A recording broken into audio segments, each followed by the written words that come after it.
on you. We I'm knew we here. could hear him. All right, okay, welcome everybody, April 6th, committee workshop discussion. So tonight's topic is to review the top 3 priorities from the City Council's March 30th Capital Facilities Plan retreat. So Katie, I think you said you had a good synopsis. Are you going to go over that, or is Phil? If I could start and then open it up, and I know Lisa has a presentation as well. Oh, perfect, great. So we'll kind of move this along very quickly. I thought I'd start with the capital project decision tree. So the council members that are in the chambers have a copy of this. Those of you that are attending remotely, I will put a copy in your box. Let's see. Basically, what it says is, it's what Councilmember Foyer covered last week, and I just thought it was a good reminder and a good process for a conversation on projects. And then now I'm going to jump over to the email that I sent to all the council members, which also serves as an update to the public who was watching our meeting last week and is attending today. So let me just take a minute and find that information.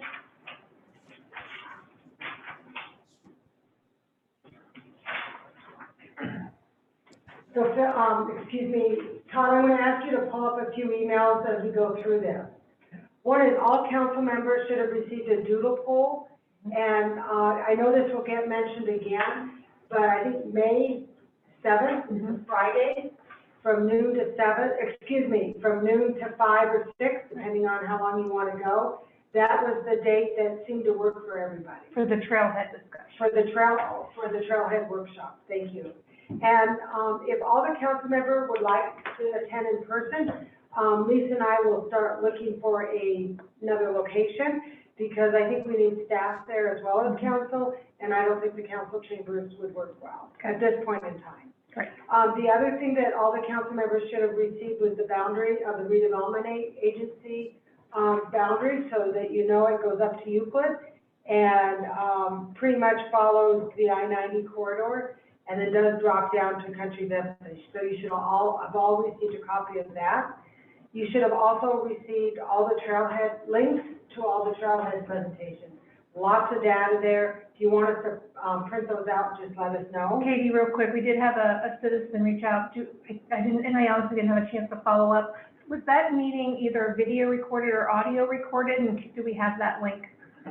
For last week? No, for the original trailhead presentation? I don't know. Okay, we'll take the action to find out. Yeah, so Ann is on the line. I will ask that she go back and check to see if the trailhead workshops were recorded or not. Okay. Okay. Mayor, I do believe Yes, that was included in one of the links that was sent out to council. The original trailhead meeting was recorded. I must have missed that piece, so I will go back and double check it. Thank you. Oh, I do have a YouTube. Yeah, That's what I was looking for. I didn't Correct. check on all the links on the attachments. Okay, and then moving along, the council did ask us to find out how many people are participating in our meetings now and what that number looks like. So Todd and Ann are working on that. We don't have the numbers yet, but as you can see, like already today, we already have 26 participants. We're recognizing that a large number of those are staff and council. Moving along, Orchard Park, Jen contacted Joe Frank, and he learned that they are working on a community farm across from Indiana. This farm will not have individual plots for residents, so will not have individual community garden plots, but their plan is to have lots of community involvement opportunities as part of the farm operation. So there was a question that came up about community gardens over in Orchard Park. The answer is Greenstone is going to have a farm as opposed to community plots. Moving along, Lisa has a presentation which she's going to go over with some of the changes that were requested on some of the projects, specifically City Hall and the library. And then finally, RJ put together some information, and I know he's on the line right now. So I'm going to ask, before I turn it over to Lisa, I'm going to ask Todd to put up RJ's financing spreadsheet for debt service. It's a Excel spreadsheet. I think we have it.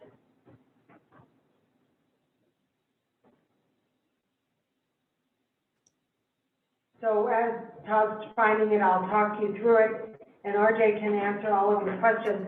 Basically, what he's done is he's looked at 2 through, I think, $9 million funded at 15, 20, and 30 years.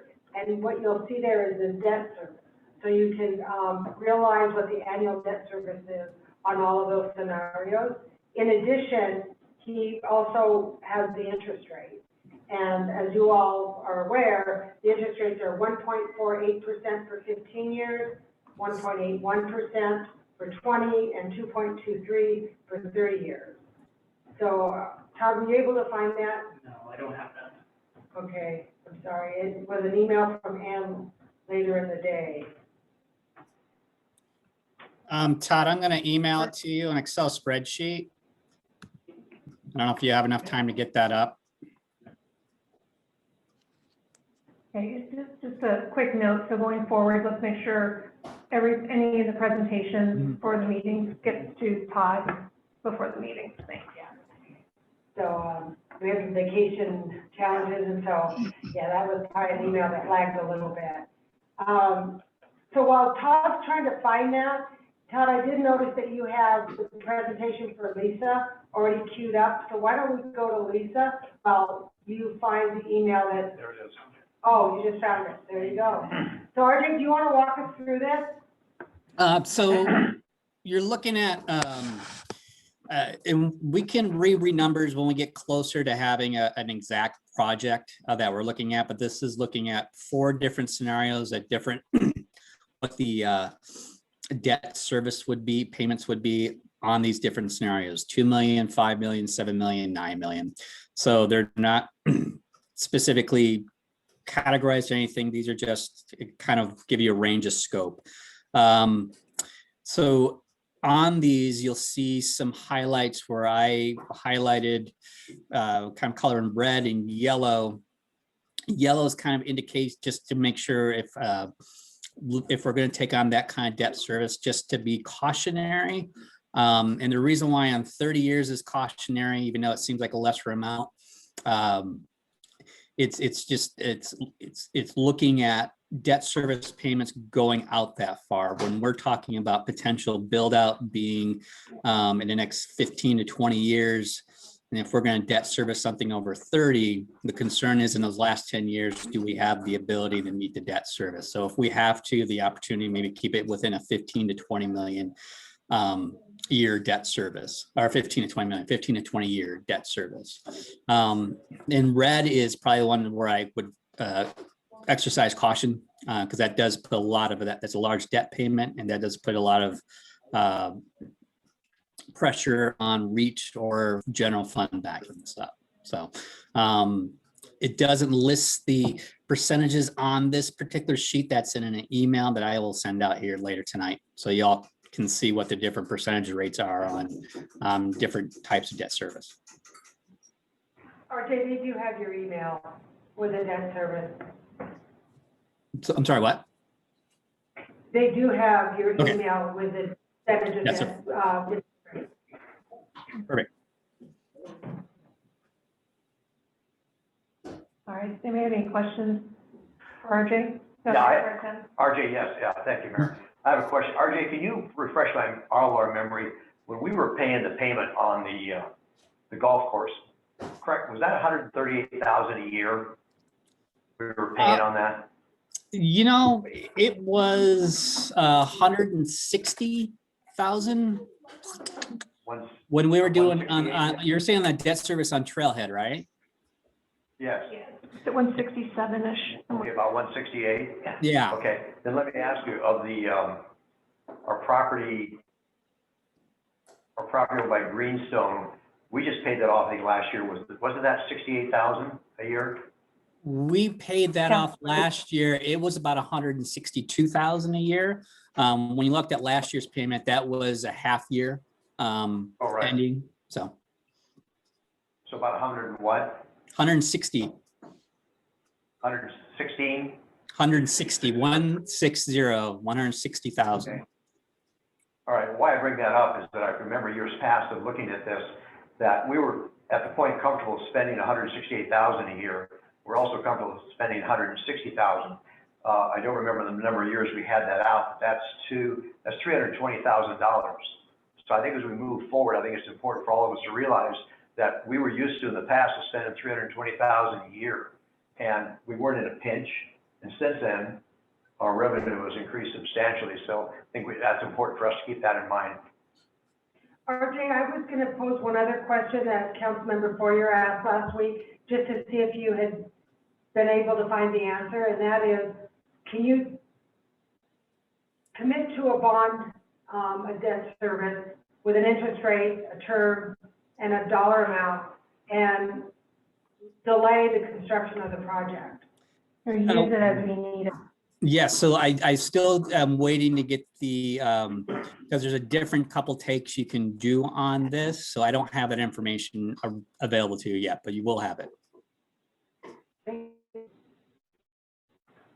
Go ahead, Councilmember Foyer. Can you hear me now?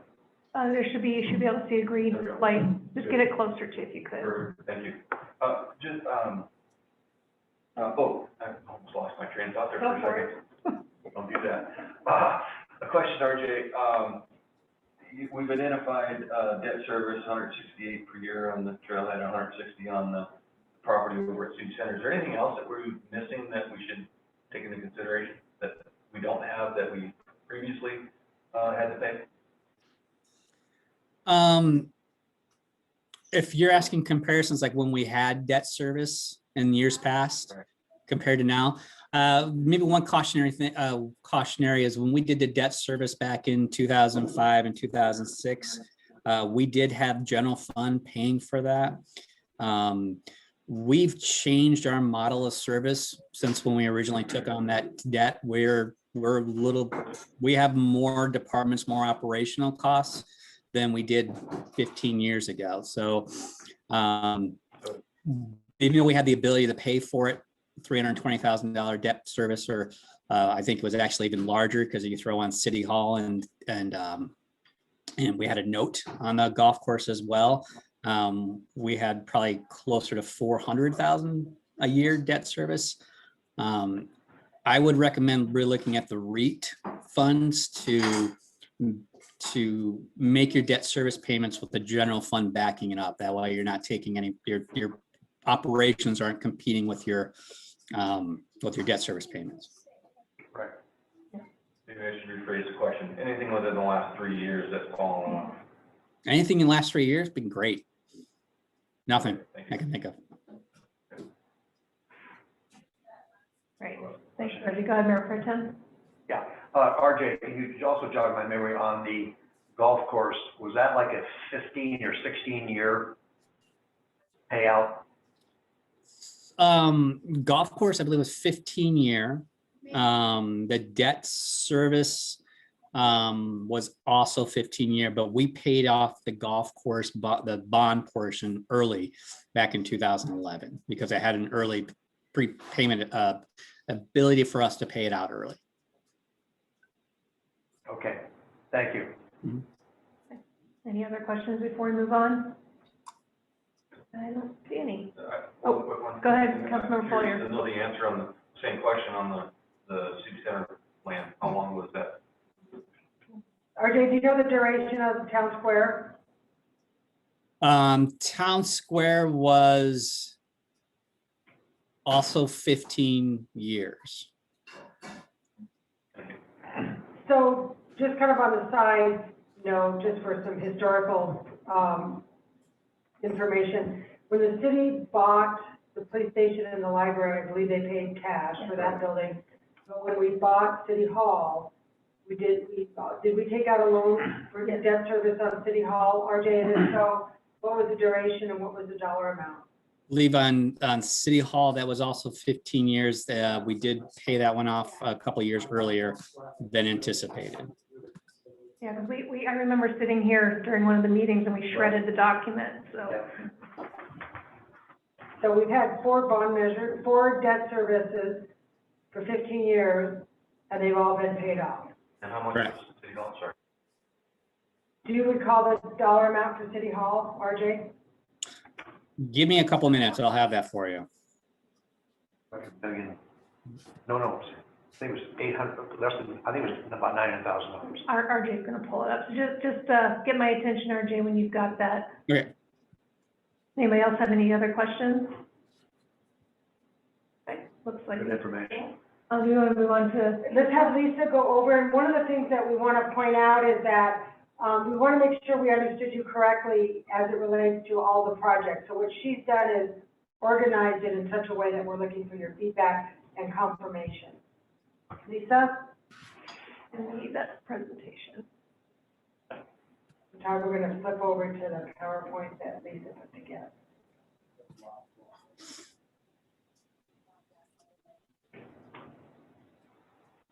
You can go to the next slide, please, Todd.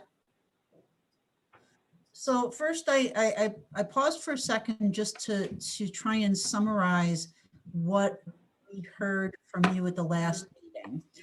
And so this is looking at the list of priorities with those that were funded in 2021 all removed, as we said that they're projects that are underway. And in your priority, the order of your priority, and there's a couple things. So Trailhead was number one. What was decided at the last council meeting was that we needed to schedule a retreat, and that is scheduled for now May 7th, as you heard from Katie earlier. We will find a location for that. We still have not identified a program year, and I have not identified program costs because the swing between 3 million and 10 million is so ridiculous that I think that we'll be able to, based upon what comes out of the council workshop, we'll be able to narrow that down. So I've left that to be determined still. On the library facility upgrade, it still reflects that it's unfunded, but the council wants to keep it in the CFP for future consideration. We know that it's important, but it's not broken at the moment. The third item that was talked about was expanding the City Hall meeting room. That was, again, that reflects the prioritization that council did, and that was the piece that was included in the capital facilities plan. However, what we heard from you is that we really need to take a broader look at what the City Hall needs are in the future, and that we need to revisit that for funding in 2020. And finally, the Orchard Park Community Gardens, we still haven't identified a program year. The estimate for that is $25,000 to $30,000. In fact, when we bid Orchard Park, originally it came in at 28.5. Now I think that to do it for less doing it ourselves, but I do also know that the cost of materials has increased substantially, but hopefully not for an extended period of time. And given the fact that Greystone is planning a community farm, not necessarily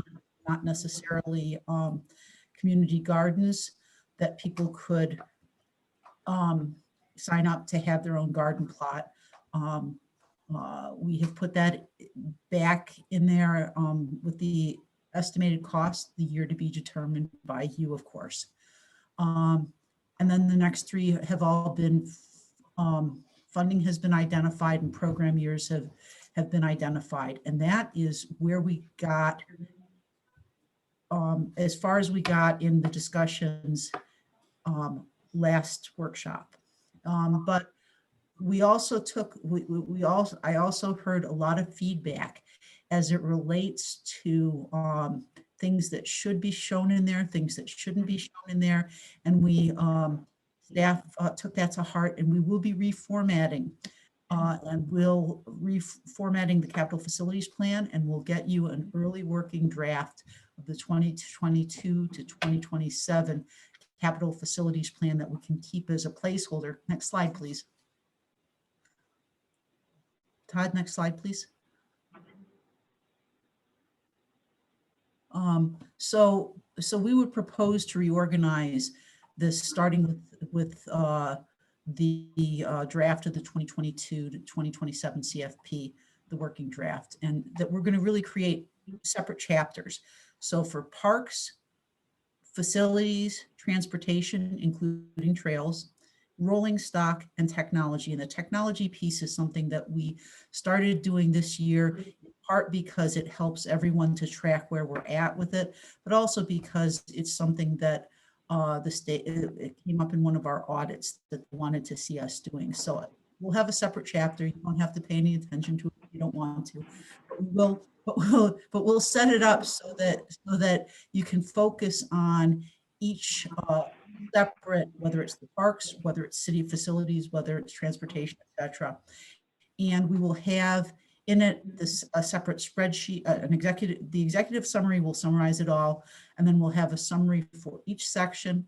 We will have a spreadsheet, and we'll have the project descriptions. So it's going to make it a lot easier for you to look at the different projects and understand. And one of the things that we will be including in this is really the descriptions of planned asset management projects to be included in these discussions. So you know that when you look at parks, you're going to see both new projects, and you're also going to see those asset management projects. Same thing with city facilities. And you'll know what projects are identified in future years in the asset management software, and what our estimated costs are for that, so that you can really see the bigger picture. That's what we gleaned from your discussion on questions you had.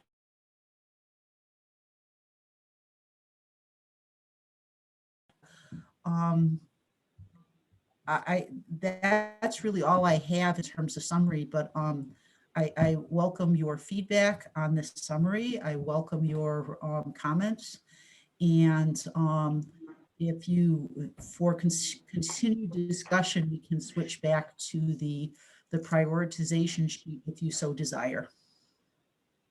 All right, thank you, Lisa. Councilmember Dunn. Hey, Lisa, in your introductions to the last discussion, you had this great observation that the facilities plan is imperfect. And what it was missing was related to asset management, some components that you think have some magnitude. Can that be resolved in future iterations of the facilities plan? Absolutely. That's exactly what you'll, in fact, we will have an early working draft of the 2022 through 2027 CFP, so that you'll be able to see that as we're having early discussions about it. Cool. And just as a follow-up question, the level of, I'm going to say the level of expense, I think was drawn into discussion in that, you know, what is it that really needs to make it here or not? And I was kind of reflecting on that, and question for RJ, maybe a newbie question, accounting for the GASB. Do we amortize or depreciate assets in reporting? We're cash basis, so Yeah.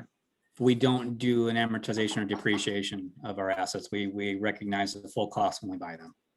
Got it. And then maybe I just kind of consider what a magnitude, we'll call it an amount, below which is not really necessary to discuss in this plan. And I'd ask as a suggestion for the council to consider, you know, is there a dollar amount in mind that we just think below which doesn't necessarily need to be represented here? Good point. Thanks, Dan. Councilmember Langford. You're on mute.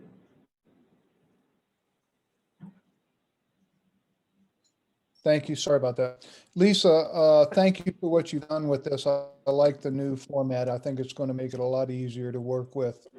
I want to second what Dan has spoken of, and I do believe that time allowing that we should discuss what is the monetary cutoff for projects before they actually hit a capital facilities plan. And I would like to hear some discussion about that. Thank you. Right. Thanks, Councilmember Langford. I think we also have some other items that were discussed last week as well, that we can probably tackle as we do updates to the financial policy, which I look forward to getting into as well. Does anybody else have any other questions at this point? Councilmember Foyer? Sorry. Good battery change there, sorry. Lisa, one question I have, that I brought up at our last meeting, the 3 pages of the computer equipment asset, items, is it your intention to roll that into your tech?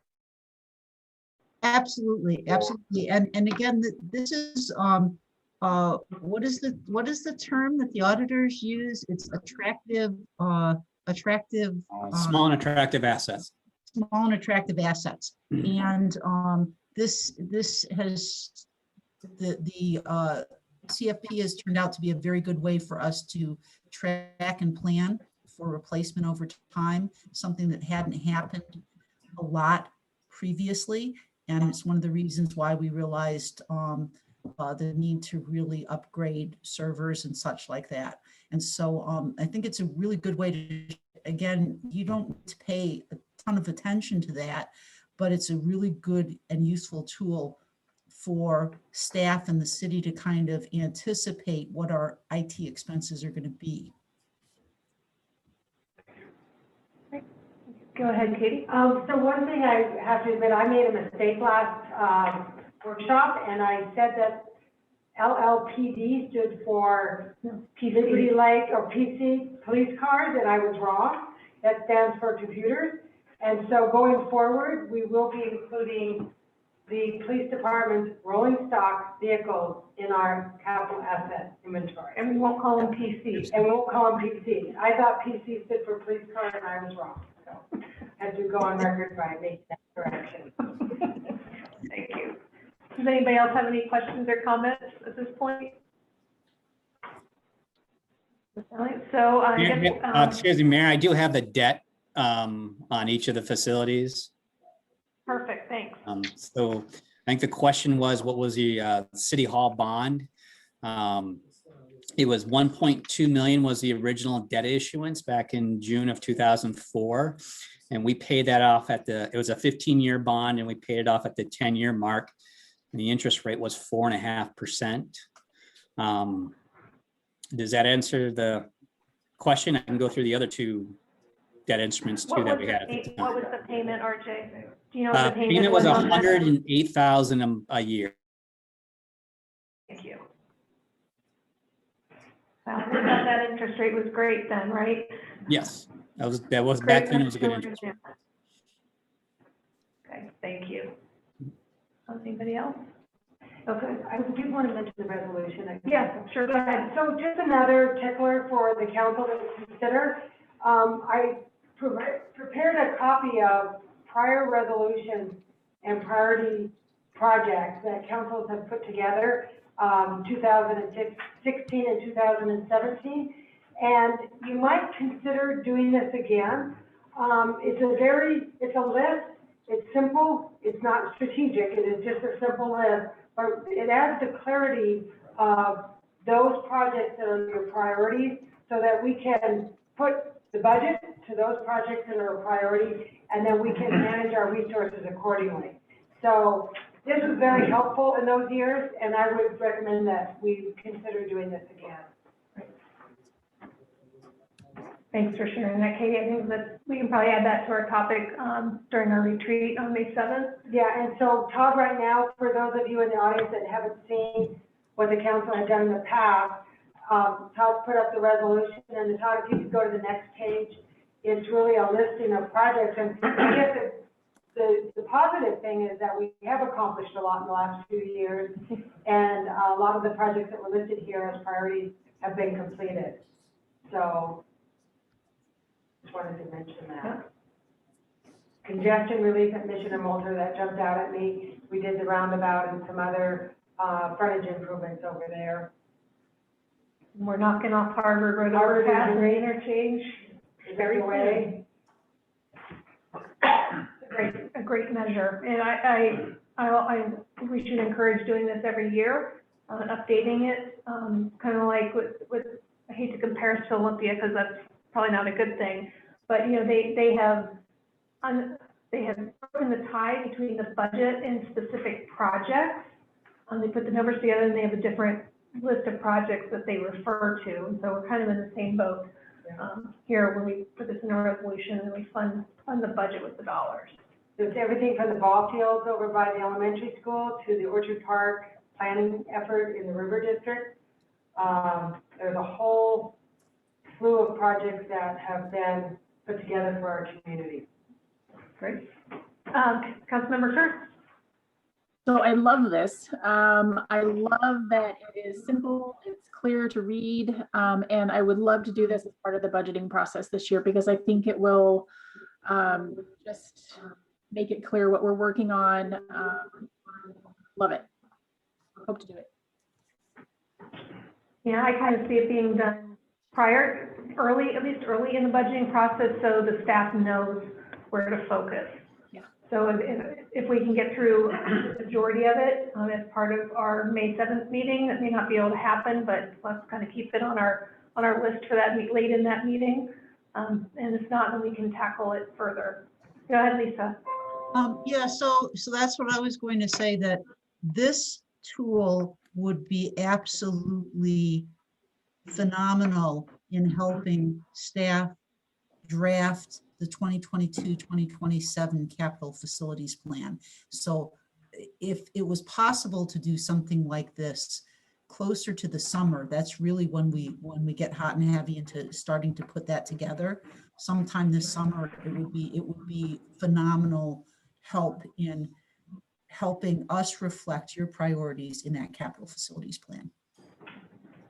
Great. Thanks, everybody. Councilmember Kurtz? If we were looking at doing it, could we start to look at when to put it on a workshop? As we're getting things scheduled out, I think some of our workshops are scheduled out until May and June now. And I mean, we haven't heard from everybody else if they like this idea, but I'm just wondering if, I don't want it to drop off. So if we think it's a good idea, can we start looking at getting it on the schedule? Absolutely. In fact, I'd like to offer something for the council to consider. Next council meeting, April 20th, I believe on our matrix, we have a CFP, what are your top 3 priorities? We could switch that to beginning the basis for a prioritization for 2022. Yeah, because I think between last week's meeting and the workshop we're having now and then May 7th, I think we're kind of repeating it, you know, if we go to the next meeting with another top 3 priorities, but if we shift the focus to this resolution and putting some keys behind that, I'm all for that. Any comments on that, Mayor Pro Tem? Thank you, Mayor. I was looking at the calendar. We're scheduled on May 27th for the clarity, and that's probably scheduled for an hour and a half.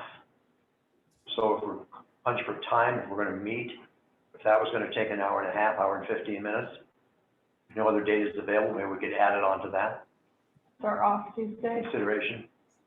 Yeah, that's a special meeting with Tom Brubaker.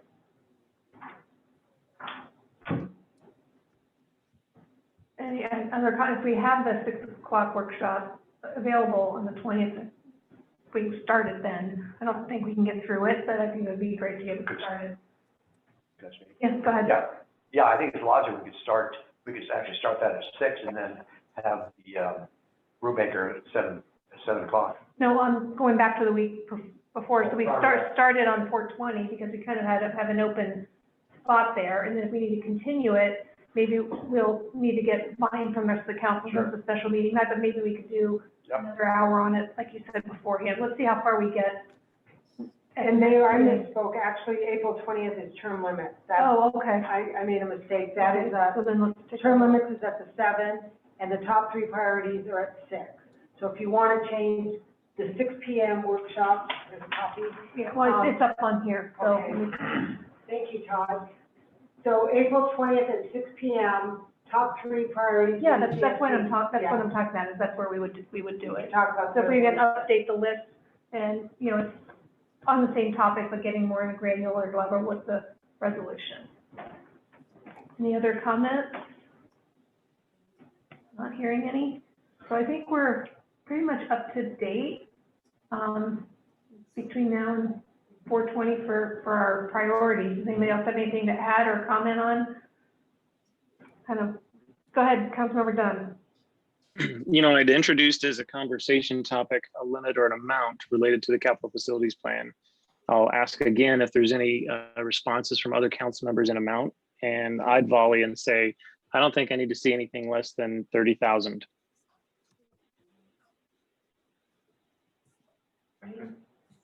Go ahead, Councilmember Follier. Really, it's kind of hard to hear. It is difficult to hear. Could you repeat that, Dan? Thank you. Sure. I'd offered as a conversation, the ability to talking through the capital facilities plan, identify an amount below which we don't need to necessarily see in the plan. And I wanted to hear some opinions insofar as amount that might align to that. I said, for the purpose of discussion, I'd say, for example, I don't necessarily need to see less than 35,000 in an amount in items in the plan. Good start. I know Councilmember Langford, you had weighed in as well, so you want to go ahead? No.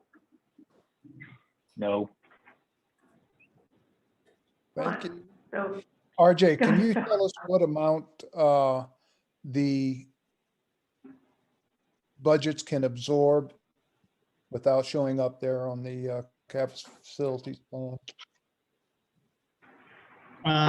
What the budgets can, so are you asking, so the capital facilities plan, we've listed our small and attractive assets, and you're asking, what if we just said what the policy currently says, which I believe is anything above 5,000? Okay. So what would you suggest? Myself? You're the finance guy, yeah, you. Yeah. So from what so we've identified everything over $5,000. So you're seeing items on there that because it's purchasing. So you're at 5,000. I think I'm comfortable with a number closer to 20,000. Anything above $20,000 should be identified in capital facilities plan, but we still need to have mechanisms how we track small and attractive assets. And we can do that internally. okay. What the number is, it will still need to come before the council for approval. Mhm. Yeah, go ahead, Mayor Pro Tem. And discussion. Yeah, go ahead, Mayor Yeah. Pro Tem. No, and discussion. Oh, well, yeah. Yeah, So Hugh, oh, go ahead, Councilmember Langford. that's okay. Give somebody else a chance. I was just, since Hugh, I can't see Hugh, I didn't know if you wanted to weigh in. I do. Thanks for asking. I would be in support of somewhere around $30,000 also. I don't think below that, I don't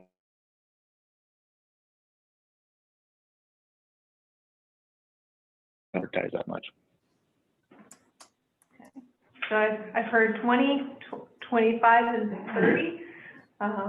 Anybody else want to weigh in? Mayor Pro Tem? Actually, I'm looking for clarification. If we set a dollar amount, are we saying that we will not have a workshop on anything under that dollar amount until it's brought to us? I don't think that's what it's saying at all. I think it's not going to go on the capital facilities plan for prioritization. Well, I'm asking for clarification. Yeah. Okay, thank you. Right, and I think your video might be frozen, Mike. Fine? Yeah, because I can see you moving out of the corner of my eye, but oh, there you go. You're moving again. Yeah. You're frozen for a second. Thanks. All right, any other discussion? Go ahead, Councilmember Follier. Thank you, Mayor. I guess, as I think about the capital facilities plan, it's projects, that's what we talked about at our last meeting. Any project is a into the future look 2 to 5 years. And as I look at our existing one, when I look on here, and there's the shade structure at 20,000, there's a sound system at 20,000. So I don't know about the number 35,000. To me, if it's a capital asset or improvement, regardless of the dollar amount, I feel like it should be on this list. Now, what I don't feel should be on this list are items that are expendable or usable or have a shelf life and then they die like a battery, right? So those are the things I think we can scrub from this list, like computers and battery packs for the police department. And as I go through this list, there's other items on here that should fall under the department's budget, I think.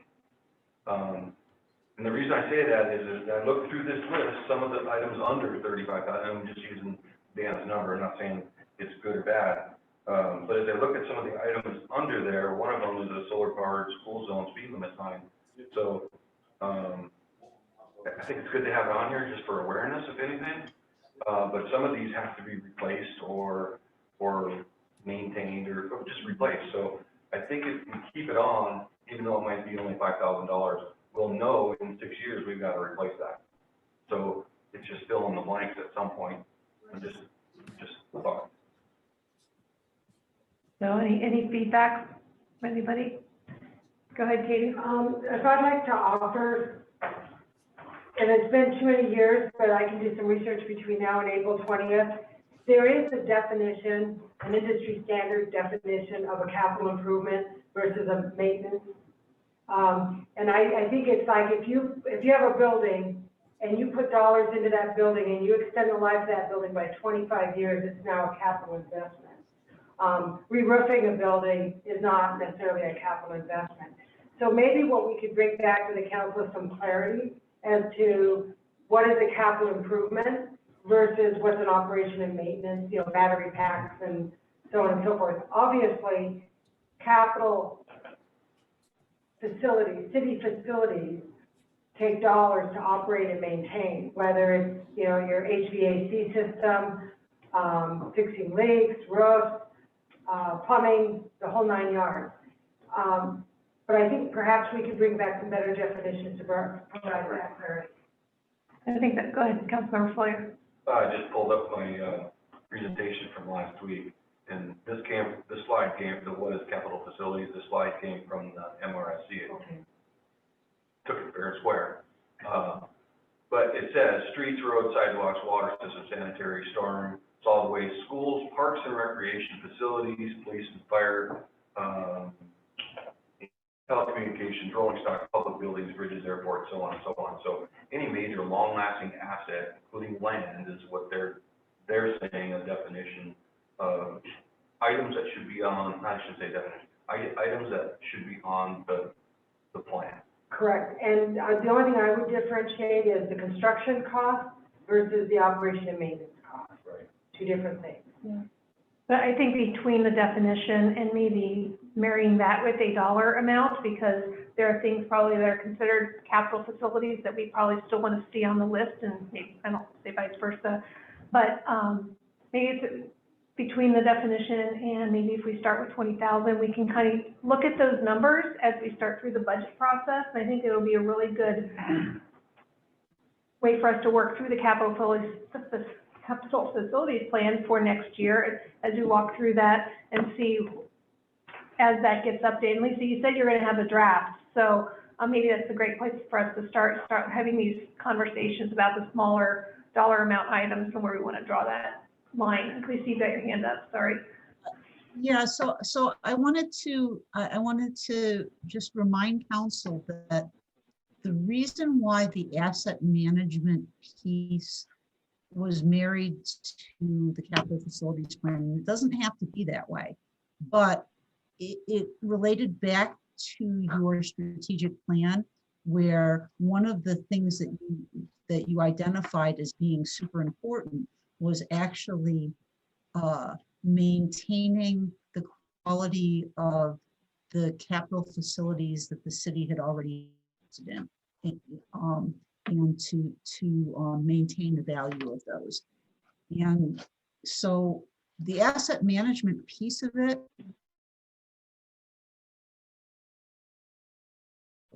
the big discussion as it relates to Trailhead, or as it relates to what we're going to do with City Hall, the question of what are the future, what are the asset management projects and costs that we're looking at in the future weighed against some alternatives that may involve basically new capital investment. You tell me how you would like to see it, how you'd like it to be presented. I think it's a great conversation, but the intent was to be able to give you enough of a picture of what our up and coming costs may be, what, anticipating those bigger costs related to asset management that are down the road. Councilmember Kurtz and then Mayor Pro Tem. I like seeing the asset management piece to know, and I think it's a useful tool for city staff too.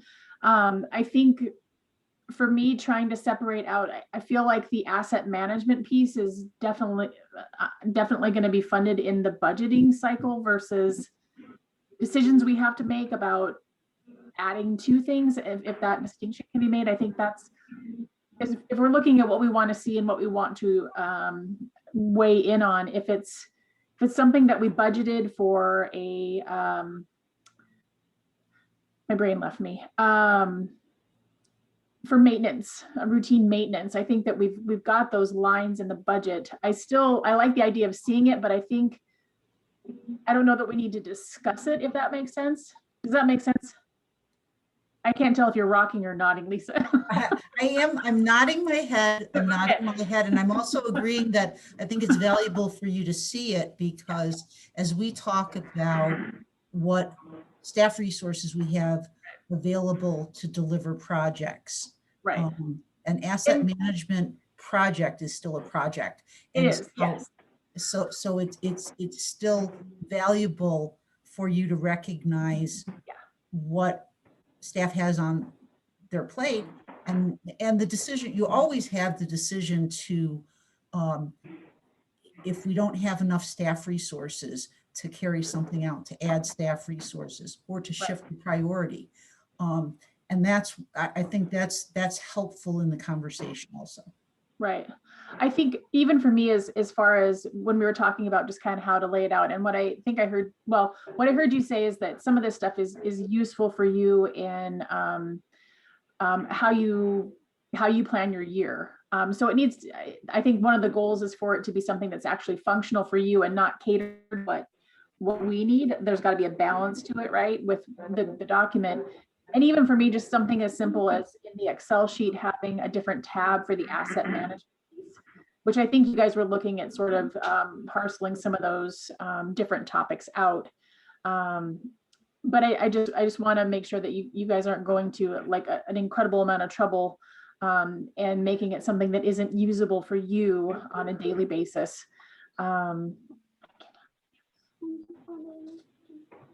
My 6-year-old just came in, I'm sorry.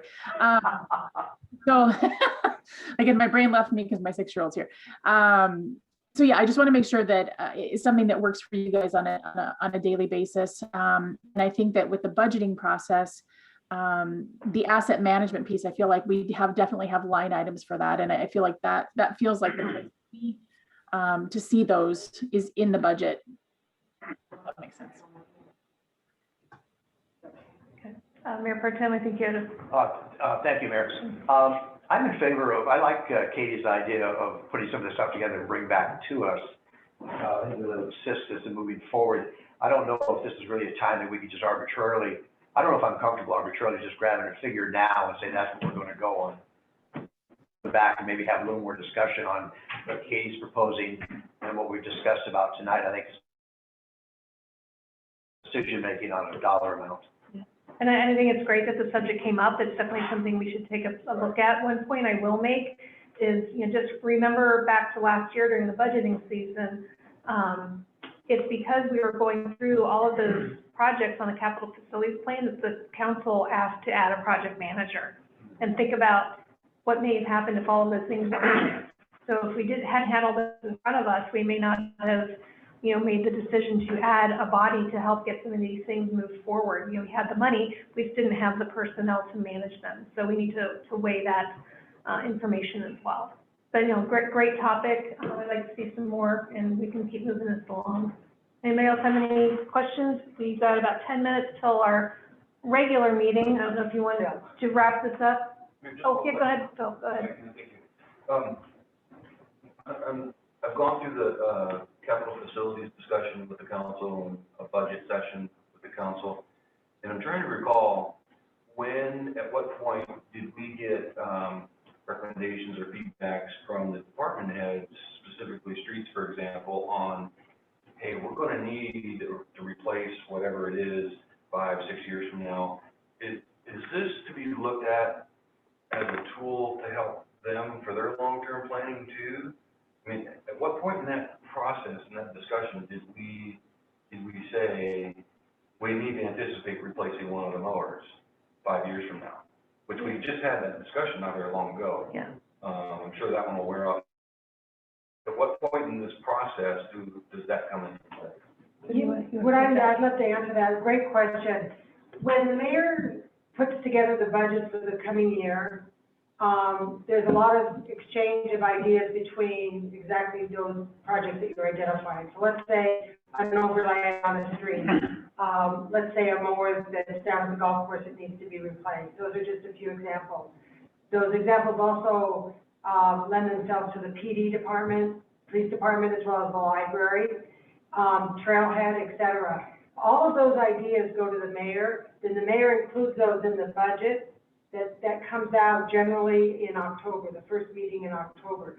So when you get the mayor's budget, we call it, it will include what the directors have recommended be included in the budget, not only from project-wise, but also from staffing. So Maybe I missed it. I don't recall that being called out as a specific item. yeah, and it's not a specific item. It's just included in the mayor's budget message that in my budget this year, I've included so many dollars for street maintenance, so many mowers, so many this, so many that. And so that's in the detail, when you Yeah. go through the budget, and the CFP is part of that budgeting process. And I'll be honest with you, Phil, this year with COVID, and everything was remote, probably it wasn't as pronounced conversation as it has been in past years. But we do a recap of what's in this budget.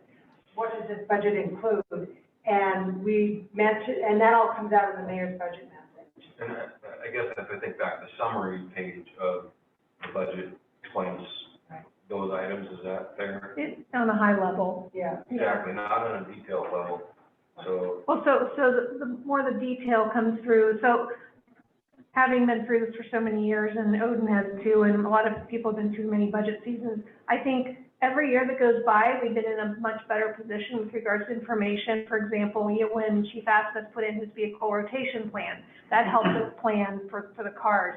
Jen's got, her asset management for the mowers and the trucks and everything like that. So we keep adding these great tools to help us plan, and that all gets captured in the budget, both in the summary page and some of the line items. And when you look at some of the line items and the dollar may jump really big from the previous year, there's usually an explanation on that line item, which then should tie back to in those cases, to the capital facilities plan. And a great example of this, Councilmember Boyer, is the irrigation project that's underway right now at Pavilion Park and the well rehab that we did at Trailhead. Those were things that needed to be done. The systems were at the end of their life. So Jen put those in the budget, the council funded those projects. So with an explanation as to what the investment was going to be. So those are in there, and we can in the future kind of underscore them so the council has aware. Just to add to it, there is a page back in the appendixes of the budget when we start about capital facilities plan in the fleet, specifically to Jen's crew. She does call out what mowers are being replaced and kind of, or if they're being pushed off. That detail is in there, like we're postponing it to 2022. So we are putting that information in there. And when we do the next budget round, next person, we can have a specific discussion with council about this is what we're proposing and these are the equipment that we're pushing off to another year and the reason why. Well, and if I may also say that the capital facilities plan is intended to reflect those out years where we know we have those as well. And so, and that's the capital facilities plan is something that is generated, all the departments have input in it and provide us with the detail. It's intended to be a summary document that we prepare for the mayor and work through with the mayor and then work through the city council. Thank you. Mayor Pro Tem, I think you had your hand up and then, Yes, thank you, Mayor. One of the things that I know personally that I've seen has been advantageous for us is over the last few years of having earlier discussions than waiting for October, the first part of November when we saw the budget. Because I think that led to a lot of confusion where the benefit is when we're having these discussions early on, that it's not a matter of the staff and the mayor put so much effort into the budget, then all of a sudden, I don't want to use the word it's sprung on us, but it's given to the council. And then there's questions, and I think there's been frustration in the past is that, well, why is it taking so long? The more we can talk between council, staff, and mayor on what's coming up on the budget, when the budget does come up, I think we can move through it smoother and more effective and be less anti-productive. Thank you. right. Okay, well, if we don't have any more comments, we'll take a quick break. We got 4 minutes till we start our regular meeting. And we'll see everybody then. Is it star 6? Todd, still.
Okay, let's make sure we have everybody back Oh, here. I can see that. Holly, Mike, can we make sure I have everybody in the same order that I did before?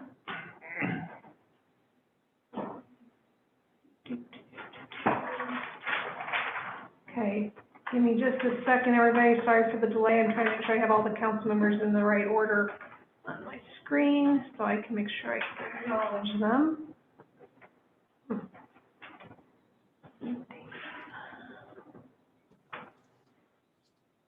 Okay, looks like we're waiting for Dan to call back in. I see his one, but I don't see the other. Dan, can you hear us? Yes, I can. Okay, there you are. Your video, for some reason, seems to lag behind your phone. So let me get you up here so I can make sure I call on you, then we'll get started. Okay, everybody, welcome to our April 6th, 2021 City Council meeting pursuant to Governor Inslee's Order 20-25-12 issued January 11, 2021. Local governments in Phase 2 must allow persons to attend public meetings remotely, provided, however, the proclamation further allows in-person meetings under limited conditions in addition to remote public meetings. At the present time, due to the conditions required to hold in-person meetings, the City of Liberty Lake will continue to hold all public meetings remotely. I'd like to go over a few of the logistics so that we can have a productive meeting. On this agenda are routine and necessary actions for our council to consider. We will provide 2 opportunities for the public to provide comments. City officials attending this meeting in the council chambers with me this evening are Councilmember Follier, Councilmember Woodruff, Mayor Pro Tem Kennedy, City Administrator Katie Allen, and IT technician Todd Henderson. Todd will be the manager for this evening's Zoom meeting. I would like to take a roll call of the City Council. At this time, I will call your name. These are for the people that will vote. Please let me know if you're participating. Councilmember Severs? Present. Thank you. Councilmember Dunn? Hey, good evening. Thank you. Councilmember Kurtz? Present. And Councilmember Langford? Present. Thank you. Also, city staff attending remotely are City Clerk Ann Swenson, Operations and Maintenance Director Jen Camp, City Engineer Ben Schmidt, Finance Director RJ Stevenson, Police Chief Damon Simmons, Planning, Engineering, and Building Services Director Lisa Key, Library Director Jandy Humble, and our City Attorney Sean Bounce may join us later. He's stuck traveling back from Indianapolis. He witnessed the game last night, so he will hopefully be joining us later depending on flights. As I mentioned earlier, there are 2 opportunities for public comment. When those times come, I will acknowledge public participation. There's a 3-minute limit during the regular citizen comment period. For the record, please let me know your name and if you are a City of Liberty Lake resident or not. You'll just choose the chat feature that your request to speak will go to Todd, who's managing the meeting, and he will let me know who will be speaking. Finally, anyone who is not speaking, please mute until it is time for you to speak. The first agenda item on the agenda is the invocation, and I forgot to ask someone to do it, so I'll do that. So dear God, thank you so much for bringing us together today. Thank you for the continued healing of our country as we make our way through this COVID crisis. Be with all of our first responders, medically, with the police and fire and our armed forces, and those of us who are caring for family members who are going through some of this COVID. We appreciate the fact that we are slowly beginning to be back together, and may you guide us in our decisions tonight that we may make the wise and appropriate decisions for our community. Amen. Amen. Pledge of Allegiance.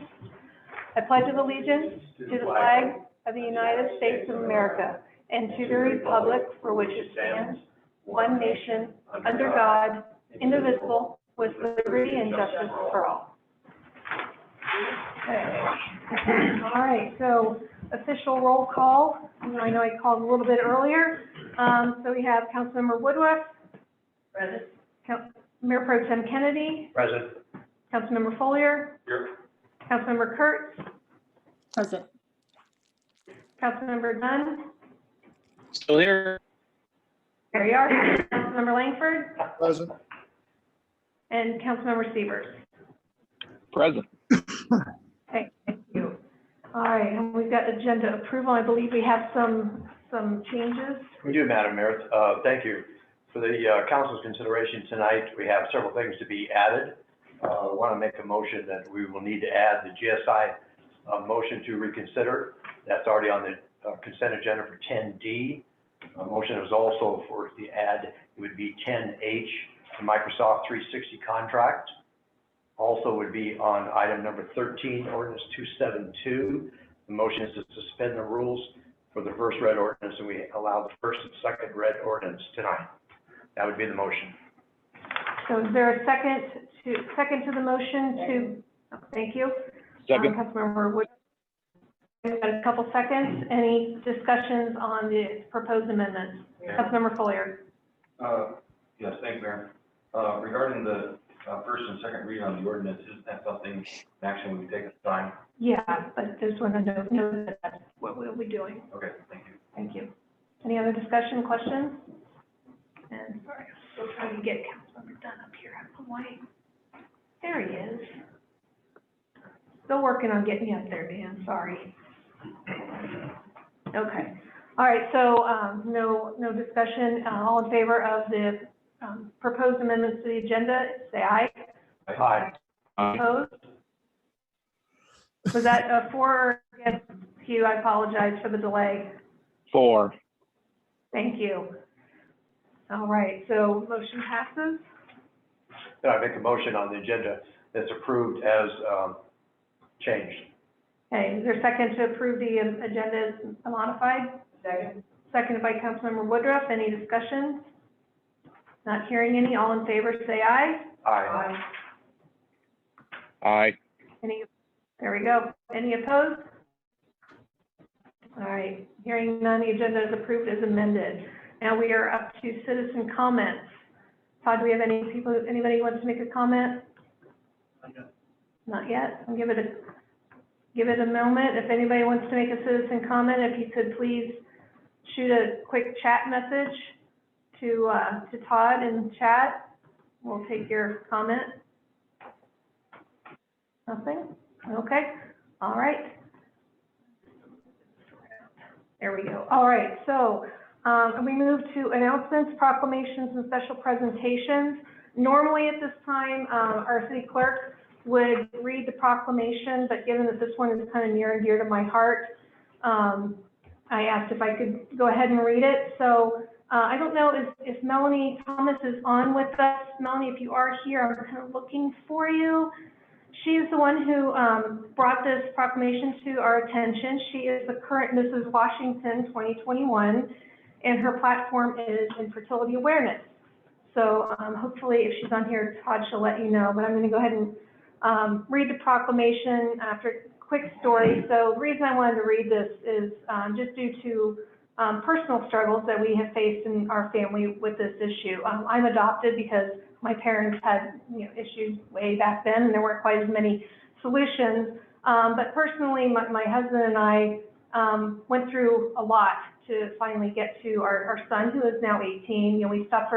We went through fertility treatments, 3 rounds of AI, a failed adoption, a tubal pregnancy, a couple miscarriages, and finally got our son, who, like I said, is now 18 and thriving. But it's a rough journey, and it affects every person differently, and it affects every family differently. So when I was asked to consider this proclamation, I was very happy to. So proclamation of the City of Liberty Lake, Washington, National Infertility Awareness Week in Liberty Lake is the week of April 18th through 24th, 2021. Whereas according to the CDC, 1 in 8 couples have trouble getting pregnant or sustaining a pregnancy. And whereas the World Health Organization and American Medical Association define infertility as a disease, and whereas infertility affects women and men equally and does not discriminate based on race, religion, sexual orientation, marital status, or socioeconomic level. And whereas the LGBTQ community also faces challenges when building their families. And whereas all people challenged in their family building journey should have access to all family building options. And whereas family building options include adoption and medical treatment, such as in vitro fertilization and third-party reproduction. And whereas cost and lack of insurance coverage are barriers for many in our city to access the family building option they need. And whereas raising awareness of infertility and the barriers faced by the family building community is the first step to removing these barriers. And whereas Liberty Lake joins Resolve, the National Infertility Association, and dedicated volunteers, healthcare professionals, and members of the infertility and family building community by participating in this proclamation. Now, therefore, I, Chris Kaminskas, Mayor of the City of Liberty Lake, do hereby proclaim April 18th through 24th, 2021 as National Infertility Awareness Week in Liberty Lake, dated the 6th day of April 2021. So I appreciate that. And again, I want to call out real quick to see if Melanie is here. I'd hope she would be able to join us, but I will let her know that we did read this into the record and that next week is National Infertility Awareness Week. Thanks, everybody. Now we're on to reports. Does anybody on City Council have any reports to share? Go ahead, Councilmember Woodruff. Thank you, Mayor. So not really a report, but a thank you to Katie and Lisa and Trevor and all of the city staff who provided us with the tour of facilities on March 22nd. I had never been in some of these buildings, so it was very enlightening. I loved hearing about the history. It's really helpful to get the tour of Trailhead, since Palenque is the only part of that I've been in. So I just want to thank everybody for taking time out of their day to do that. Thank you. Thank you. Any other council reports? Mayor Pro Tem? Thank you, Mayor. I do not have a report at this time, but I want to take this time to ask that in the future, the council, I'd like to propose that we put on the agenda for a workshop at some point in the future for discussion of either lowering or eliminating our utility tax. That's been an item that you think about, we've talked about consistently over the years. It was at 6% at one time, then it was lowered to 3%. It has come up quite often that was a temporary tax. So I think under the circumstances, it would be behoove the council to at least take this into consideration to discuss this. We are in a very strong financial position as we move forward. And when we're looking at ways to relieve pressure on our businesses and citizens, I think this falls in the category of a serious discussion. Thank you. Mayor Pro Tem. And Councilmember Kurtz, I believe you had your hand up as well. Yeah, a couple things. I have scheduled my first virtual office hour starting on the 15th. I plan to do those once a week by Zoom until the weather gets better and things are a little bit safer out there. And hopefully this summer they'll be in a park somewhere. But my first one is on April 15th at 7:30 in the morning, from 7:30 to 8:30. I have a Zoom link set up and I'm just checking in with Todd to figure out the best way to kind of get that information out there. And then the second thing that I would like to put on a future agenda is the development of a commission on community engagement. I wrote an article in the Splash, so you probably maybe have seen that. That came out this week. But at one of our last meetings, there was sort of what I heard as a call to action to figure out ways to engage our community. And I thought long and hard about it. And I think some of the work that needs to be done, I think some of our citizens are our best asset in that area. We continue to talk about community engagement and how we can do that. But I would love for them to be engaged actually in that process of how we can engage the rest of the community in city business. So I would love to have that on an upcoming agenda so we can talk about that and talk about it as a group and figure out what it would look like and move forward. Great. Thank you, Councilmember Kurtz. Appreciate that. Any other council reports? No, we will move on to planning. Oh, sorry, Dan. There you are. Your name's kind of small today on my screen. Hey. What can I do for you? All good. All good. Thanks, Mayor. Hey, I just want to really make please consider carefully, everybody, our upcoming announcements about vaccine and vaccination availability. It's an important gesture in order to improve the world around us. So my definite suggestion to everyone is to think long and hard and then take action as quick as you can, and just watch for announcements regarding availability. Thanks. Great. Thank you for that. Okay, Planning Commission, I see Joe Mann has joined us. Todd, if we can help unmute Joe, we've got his Planning Commission report.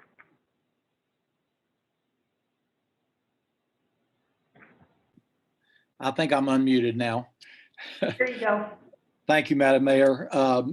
We are forwarding two code amendments for your consideration. One is the landscape code amendment. The other is for signage. What I'd like to do is give you a little bit of background on why we tackled both of those and a little bit of what our guidelines were. The landscape code amendment was by far the major thing that we dealt with. We started working on it in October of 2019. And it came about because we found that our current code requires a very prescriptive solution to landscaping for commercial properties.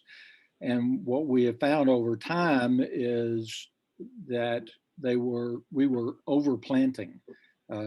We were putting in too many trees, too many shrubs. And so we wanted to find a better solution, a more collaborative solution rather than a prescriptive solution like we have had. We've consulted a lot of landscape architects and designers to give us input. And we did 9 different workshops since October 2019 to look at all of the different details of that. As I say, we wanted to make it more collaborative between staff at the city and the developers that are developing these projects. We also wanted to maintain our tree canopy. We know that's very important. Safety is also a prime consideration in any landscaping. Our streetscape aesthetics, of course, is important. One of the things that was really came to the front was the expense of our old code for the developers to plant the prescriptive numbers that we were requiring of them just was very prohibitive. And then the owners were finding it's very expensive to maintain when you've got so much growth going on. And in fact, they were having to take out some of the shrubbery because it was just too thick and had grown too much. So we kind of pared some of that down. So to try to reduce some of the costs, both in installation and maintenance. And then we wanted to acknowledge adjacent properties that may be of the same type or the same zoning. Maybe the separation didn't have to be quite as austere as we had it before.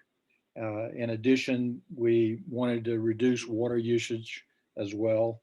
And then we also wanted to incentivize them using existing trees, particularly the trees that are mature. And we modified a number of those requirements. That took quite a bit of work on our part. As I say, 9 workshops. We think we have a very good proposal for you to review. I won't go into any of those details unless you have questions about it. The other is on the sign code. We discovered that we had not included a couple of different kinds of signage in our code. One is a blade sign, which is a sign that stands out 90 degrees from a building. This was really brought to us by Greenstone. In their mixed use developments, they have a number of small shops, ice cream shops, donut shops, coffee shops that really could make use of blade signage to make it a more quaint approach to those shops. So we added that. We also added the use of neon. The technology in neon has come a long ways from what it has been in the past. And we did limit the illumination requirements on neon. And they can't be flashing and those kind of things. But we felt that that was really important. And then we also corrected some language that was not very clear in the old code with our previous signage. So that's it. That took 4 workshops to get through that. And we are hoping that you will have a lot of fun with what we presented you. Great, thanks very much. I'm sure there'll be time for discussion and questions when it comes before us. We appreciate all your hard work and the rest of the planning commission's work, Joe. I know that can be a bit tedious at times, but well worth the time. Well, thank you. It's a lot of fun being on the tip of the spear, if you will. Well, we appreciate all your work. Thank you very much. Thank you. So I'll be brief in my report. I'll reiterate what Councilmember Dunn had said about vaccines. The average number tested right now is down week over week. It sounds like there's more of an influx of vaccines headed our way. The concerning thing is that while we are still below our 200 people per 100,000 cases, the numbers are actually up. They're up about, I think, from 154 to 187, somewhere in there, which is a concerning leap. So there have been people and organizations who have expressed, rightly so, concerns that the governor might make Spokane County go back a phase. So we all need to stay extra vigilant, follow guidelines. Let's make sure our numbers stay down so we don't have to go back a phase, because getting back where we are now might be a struggle if that happens.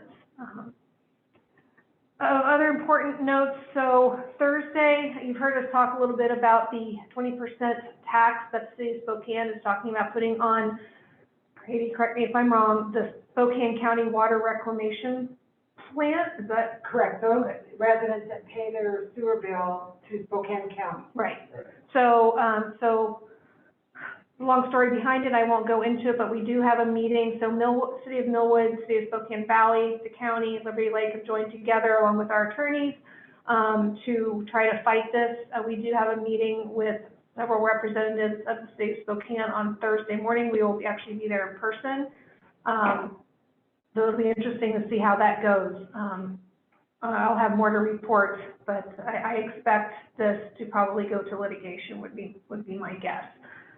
We would not put the bill with that would be a county, because the county would be the entity taxed, and it would then be passed down probably at more than 20% to cover administrative costs to those people who get that service from the county, which is about 1,300 homes right now, plus a possible 500-ish that have yet to be built.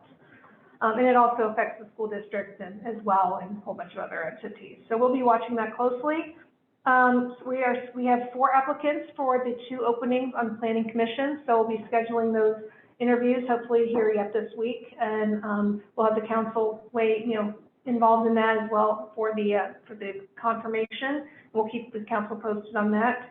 The library trustee board position is still open and posted. We have a couple applicants. The posting is open till Friday, so if there's anybody out there who is interested and hasn't applied yet, we are still looking for a new library trustee member. And this came up just, I think, earlier today, that since Holly has joined us on council, we also have an opening on the salary commission that we haven't addressed. So we need to look into posting that. Thanks, Mayor Pro Tem, for reminding us of that. I appreciate that. And so, we'll get that on the schedule, and we'll get a posting out there for applicants. It's a commission of 3. And, we'll obviously touch base with the 2 that are currently on there, see if they're going to continue. And I think that's it. I'm going to leave all the rest of the hiring information and new employee stuff to Katie. Oh, thank you, Mayor. Good evening, Mayor and Council. We have a report that's kind of a joint effort by many directors and other staff. So I'm going to start with Jen Camp, who's been very involved in the county's discussion on COVID as it relates to events and reservations and operations. So Jen, do you want to kick us off with a quick update on COVID? Yeah, sure. I don't have too much, but obviously we're in phase 3. There is guidance out there for many venues and many activities, but yet to be clarified on things like events in parks and festivals. Lots of indoor guidance and guidance where venues have capacity, but parks don't have those regulations and those parameters. So working with the health district and the governor's office to try to determine, can we have a reservation? Can we have an event or a festival at a park? And if so, what are the capacities that we can allow? And they told us by the end of the week, they hope to have some of those numbers and some of that guidance. We're obviously hopeful that we stay in phase 3 and continue moving forward. City Hall is open by appointment. Library is open. So we definitely are moving forward and hoping for the best, but hope to know more by the end of the week as far as events and continuing moving forward with the planning of some of our summer events. Thank you, Jen. Moving on to Public Works project, before I turn it over to Ben, what I wanted the public to know was we received an email update from our lobbyist, shared that with our council, and the funding for our project continues to be funded, which is good news. It's always exciting to give you good information, and the project is moving along very well, which is the Kramer overpass. So with that, Ben, I'm going to turn it over to you for a quick update on several projects. Thank you, Katie. So wanted to provide an update to let you know that the generators for the police department and library are on order. There's about an 8 to 12 week lead time for those. So as soon as we get those, we'll be able to start work there. The pedestrian crossings, the flashing beacons, are out for bid right now. And I've just been answering a couple questions this week as contractors are interested for that. So we're excited to get those projects complete.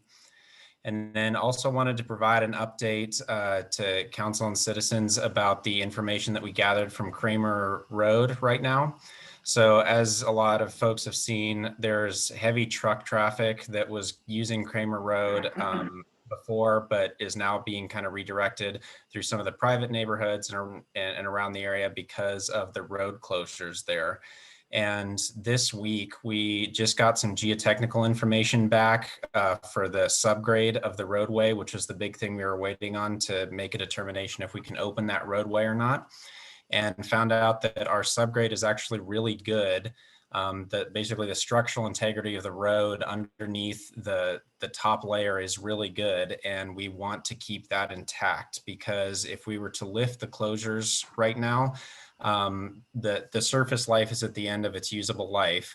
But if we were to lift the closures, it would essentially break through that surface layer and start destroying that valuable structural layer of the roadway, and could end up turning a project that, costs $300,000 to $400,000 into $900,000 to $1.1 million or so. And so it's important that I protect that roadway.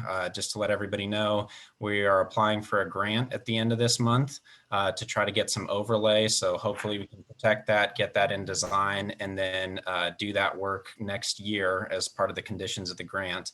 But regardless, we're going to have to do an overlay on that roadway, and there will likely be closures through next year as well as we try to protect that.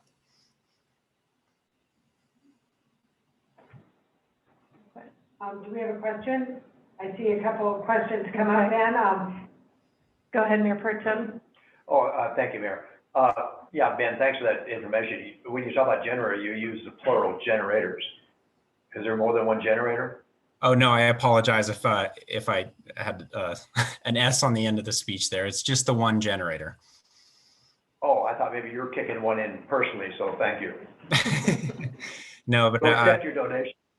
Yeah, well, just on that same note too, is kind of another little bonus of this project. So when we get the generator installed, what's going to happen is the solar grid that's there, it only has about 5 years left in its useful life. But basically what it's going to do is the generator will kick on first, and the solar will also be another reserve backup, kind of as it is now, if for some reason the generator were to ever fail. But the benefit that we have leaving the solar connected in the grid configuration is we still get an energy credit back for a Vista. So we're actually essentially treating the PD and the library as a data center with multiple layers of redundancy. Thank you. Thanks, Ben. Go ahead, Councilmember Follier. Thank you. Ben, as I look through our expenditures for the month, I noticed that there's different design fee portions of it. And I guess my question is, and I've asked this a couple times before, as you go through these processes on these projects, are there certain milestones that you can bring back to the council as far as an update on the design portion? Because sometimes I feel like the design gets put together and it doesn't come back here sometimes. Just as a complimentary heads up, here's where we're going with this process. So, so far from what you're telling me, our every Tuesday meeting, it's great feedback and updates. I just asking if you can continue. That's all. Yeah, And then I have one other question. Go ahead. Oh, sorry. Just to make sure I'm clear. So are you talking about the design process for like the Kramer Road or for particular individual projects? Well, yeah, some of them, like there's one on here for Henry Road design, almost $20,000. I'm not asking to give me an update on that. It's just, if you reach a milestone that you have something worth showing, bringing back to us, I'm interested in that kind of stuff. I don't know about the rest of the council, but, just so we don't have to see a picture of the new bridge in the splash, that's all. So typically in the past, we've talked about, design is 30% done, 60% done. So maybe in the future, if there's something that is shareable, then that'd be great. That it's something worth reporting. Through the design development stages, we could show you a picture's worth 1,000 words. And I will mention though, and Ben can add a little more detail, we had limited ability to influence some of the characteristics of the overpass because of the very, very stringent regulations that the Department of Transportation has. And so, Ben, I don't know if you want to, they're great partners, don't get me wrong, we have a very good working relationship with them, but there was, between materials, height, width, depth, there's very limited options that we had on the design side, but well, we had a great presentation on that, and I think it was beautiful. Let me just add to that if I can. One of the reasons why I'm happy to be sitting where I'm sitting is some of the things that have happened over the years within the city. I've often wondered, how did it get to that point? And I don't know the answer. I just want to be engaged. That's all. And I'm just looking for information back. So that's the reason for my question. And then I have one other question, if I can. There's a charge on here from Amoresco. Is that related to the generator? Yes, that is. Or sorry, is it for the, how much is the amount, sorry, that you're referencing? 8,500. It's 8,500. That was for the,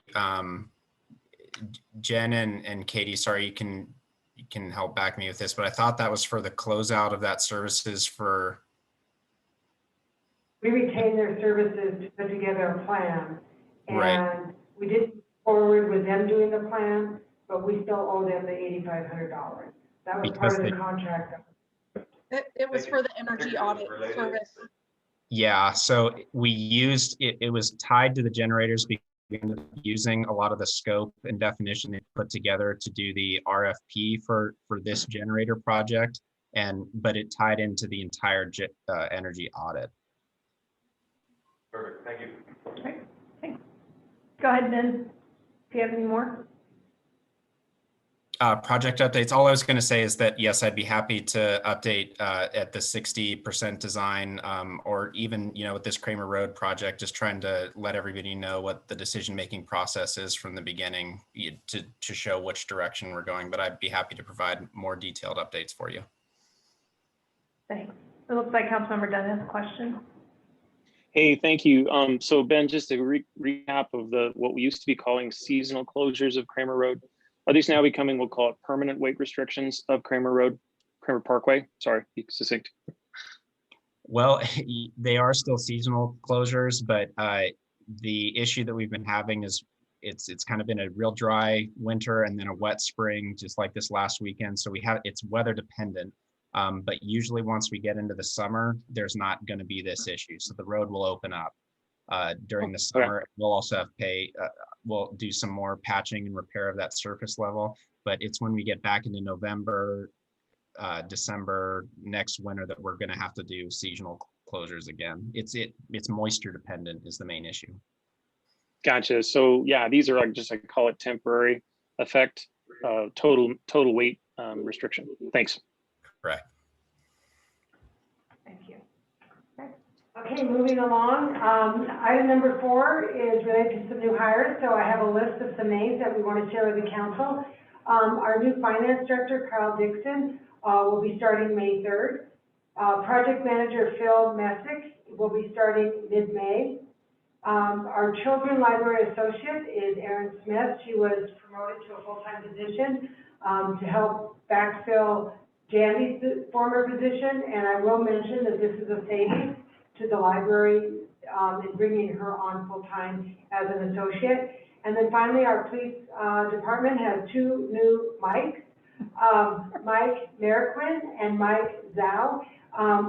They are going, well, one is already sworn in, and Mike Zhao is going through the background check. So 2 Mikes, look forward to having those guys on board.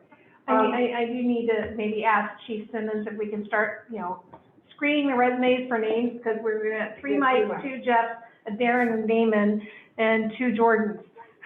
Oh, well, yeah, well, then add our Mike here, that's just over the top.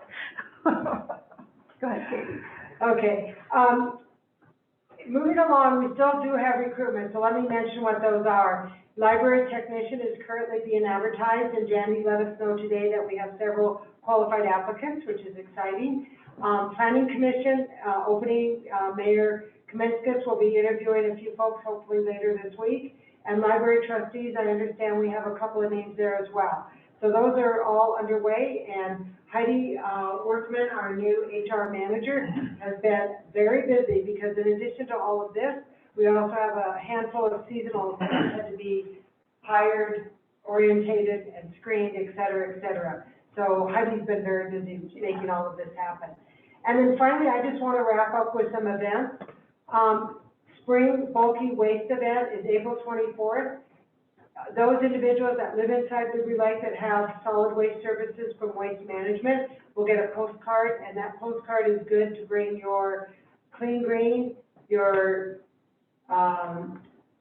Goodwill donations, as well as your bulky waste items to Town Square on April 24th. Trailhead Workshop, May 7th. Councilmember Foyer, May 7th, noon to 5. Farmers Market is going to open in mid-May on Saturdays.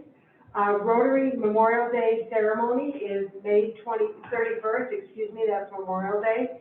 More information will follow on that. And then finally, at this point in time, the garage sale and book sale are a combination of the Friends of the Library and Kiwanis is looking at June 18th and the 19th. So hopefully we will have a garage sale again in Liberty Lake this year. All the more reason to not go back a phase. We do not want to go back a phase, that's correct. So Mayor, that concludes my report. Okay, it's a lot. Any questions before we move on to workshops? Go ahead, Councilmember Woodruff. I'd just like to say that the book sale will probably only be 1 day rather than 2, because we'll have to do it outside, and pulling thousands of books out of the library and back in and then out and in is just not too feasible. So at this point, the Friends are looking at the Saturday, June 19th, as a long day, 1 day sale. And Holly, if the Friends are looking for some volunteers with some of that moving, I had a meeting with a handful of Girl Scouts last week, and they're looking for all volunteer opportunities. So if you want to talk to me later, or have somebody call me, I can put them in touch. Super, thank you. Great. Okay, workshop discussions. Term limits is first. You want to start, Katie, or I'm not quite sure how we want to tackle this one tonight, because I do know that there's some questions that have arisen after the previous discussions we've had with regards to what we can, what we can't do, what's preferred. And we are hoping that Sean would be here. Obviously, like I said, he's having some travel issues. So I think, Katie, if you can bullet point where we are right now, and then you guys can decide whether or not we want to push the additional discussion to another meeting based on dates that Katie will share. So at the conclusion of the last workshop, our notes indicated that the council wanted to move forward with putting this on the ballot for a 3-term max. since that time, Sean and I have both done some research, so let me share that with you. One is that in talking with Vicki Dalton, she indicated that we would not need to have our ballot language nailed down and to them until August. So that provides a little bit of time if that's the direction the council wants to go. Then Sean has also talked with MRSC, the city attorney for Millwood, and another attorney to find out what would be their recommendation as far as moving forward. So I'm going to describe as the easy part and then the hard part. The easy part is if the council wanted to adopt an ordinance changing term limits, you can. If you want to put a ballot measure on the ballot that's called an advisory vote from the citizens, that's simple to do. Where it gets complicated is to put a whole ballot measure on the ballot, at the election, that talks about all the details that we had discussed in the workshop. Because there are certain restrictions, and I'm not going to go into a lot of depth on this. Suffice it to say, Sean needs to bring this information back to you. But this was based on his conversation with MRSC, the city attorney for Millwood, who had a bond measure. There was also an email that you all received, and I just want to touch on a little bit of that. One is the state of Washington legislature was looking at term limits for state officials. The state of Washington cannot dictate to the city of Liberty Lake whether or not we have term limits. That's your decision. That's our voters' decision. That isn't something that is discussed in the legislature. So there is a difference between what they did and what they were proposing that does not have a direct impact on us. There is also some information related to how do you frame it and how do we get the language right. So that information needs to come back to you from Sean. So that's all I have, Mayor. Councilmember Kurtz, this was actually something that you brought up initially as something that you were undertaking, and so perhaps at this time you could share with us what you think what the next steps could be. Well, I mean, I feel like that's something that we probably need to decide as a group. I'm hearing that there are easy options and there are hard options, difficult options. And I guess the question is whether or not the council wants to adopt term limits. And I think we can go from there about what the method is. So I guess I'm not sure if we need to vote on that. I mean, I feel like there was some consensus at one point that we wanted to go forward with term limits. We just weren't sure of how we wanted to do it. And then we got to the part where we wanted to put it on the ballot. I mean, the advisory vote it falls in the spirit of people have the community having a voice in that vote. It does push the decision off. I don't know if that matters to people or not. And we can still do it by ordinance. So I think the community input piece is the piece that I think we need to figure out, one, if we want to do it, and two, it seems like it would be better to do it either by ordinance or by an advisory vote and then by ordinance after that, if that makes sense. Councilmember Woodruff, you have a comment? Thank you, Mayor. I agree with Councilmember Kurtz. Our first step should be to decide, do we want to even move forward with term limits? At our last discussion, and I have to admit, I was undecided at that time, but I heard very strongly that some council members were in favor of term limits and some were not. So I think before we go any further and take any more time, an up and down vote, do we want to even pursue this or not? And I'm happy to make that motion, I'm just not sure how to word it. See if there's any other input just real quick before we do that. So I've got several council members sitting here. Does anybody else want to weigh in? And Hugh, just jump in if you want to comment as well, since I can't see you. I'm going to hang tight on comments for right now. Thank you. Okay.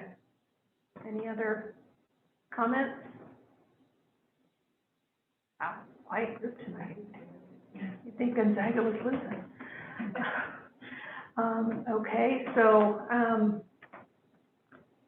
not quite sure where to go. I mean, do we want to go ahead and have the, you know, have the discussion? Is this something that the council wants to move ahead on? I thought I heard last time, you know, that, you know, when we came out of the last meeting, I thought the decision was to have staff bring back language, which then led to these other questions. So do we want to wait and have, put the rest of the discussion off until Sean can answer those questions? And then maybe Holly then asks the question, you know, if we want to move ahead. I'm looking to the council for some direction here. It's your guys' choice. Go ahead, Mayor Pro Tem. Well, I believe what I'm hearing is Councilman Woodruff is proposing that we make a vote on this. She was asking for advice on how it would be worded. So I think that what you're attempting to do is start this conversation, and that for a vote. Thank you. So I think that you have a priority for discussion. Right, I think if we could make a motion, then we could have discussion on it, I guess. If I understand procedure properly, which just was not sure exactly how to word the motion. Typically, motions are positive, correct? Right. So I move that the council. Oh, do you mind if I interrupt real quick? Go right ahead. So we are in workshop, so that is kind of our vessel for discussion. If there are some initial comments, if not, then we can go ahead and have you make your motion. That doesn't sound like anybody else has any other comments. I just want to make sure that I give everybody that opportunity. Okay? Right, and forgive me for this because I'm very new at making help these things, but I move that council approve term limits discussion.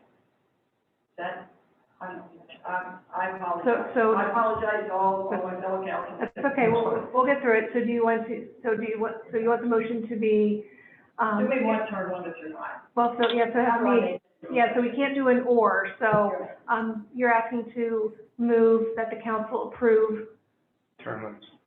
term limits. I second that. Okay, Okay. right, so we got a motion and a second. Okay, so now we're open for discussion.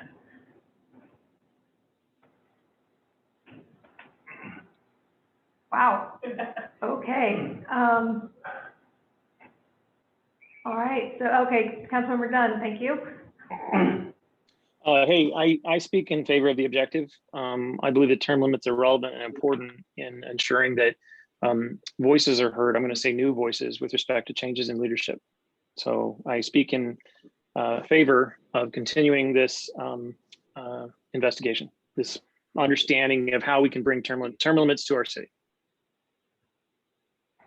Okay, any other comments? And if not, then I'll go ahead and. This is Hugh. Can I have a comment? Sure, go ahead, and then I'll go to Madam Holly. Yep, go ahead, Hugh. Thank you. Yeah, after fair amount of citizen input on this subject that I've heard, I'll say that I agree in pushing a mechanism of new blood, new voices, new ideas coming in.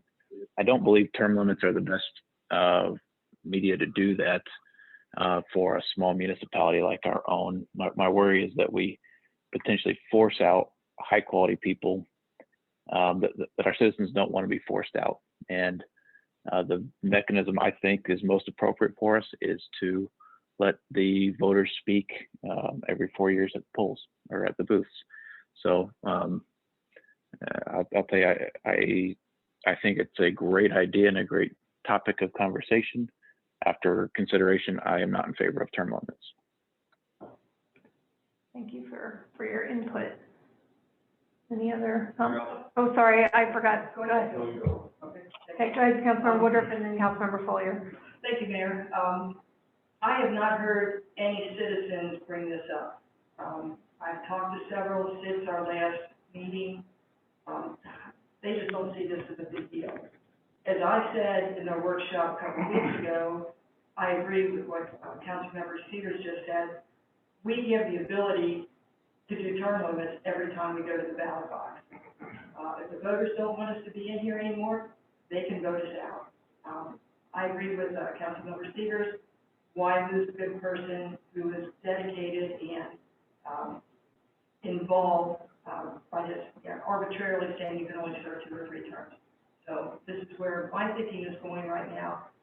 The citizens have that opportunity every 2 years to vote us out. Thank Thank you. you. Councilmember Fuller. Ditto, I'm good, thank you.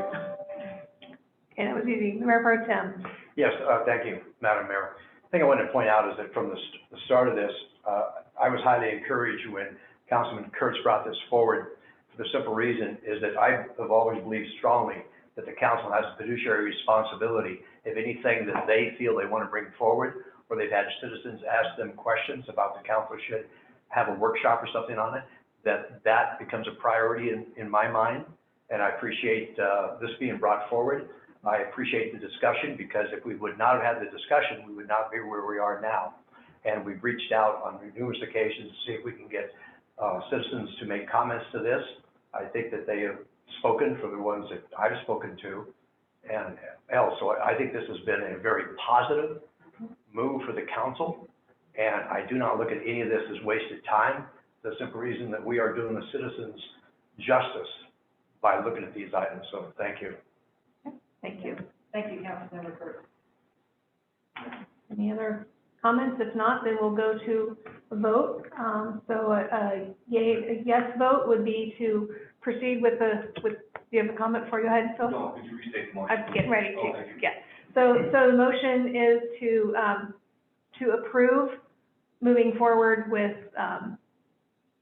in putting term limits in place, the vehicle to be determined.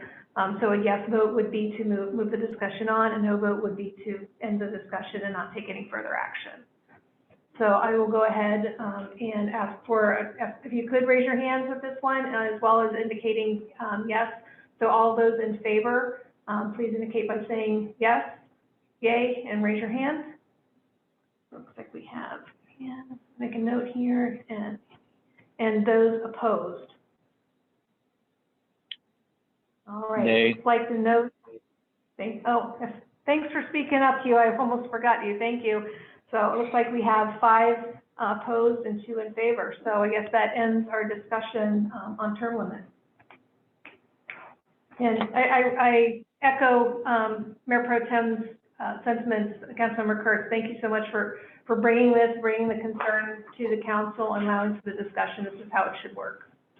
Perfect. Thanks. Okay, our next workshop topic is the Central Valley School District annexation request.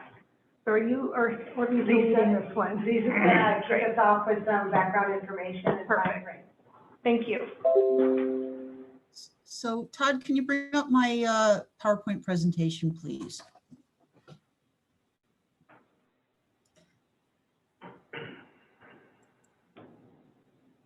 So the City of Liberty Lake has received while I'm waiting for the presentation, a request to, there we go. A request to commence annexation from the Central Valley School District. And next slide, please. There we go. The subject property is located west of Ridgeline High School and north of Sprague Avenue, the old gun club property. Current zoning in the county is industrial, and Central Valley School District is requesting R2 zoning. Next slide, please.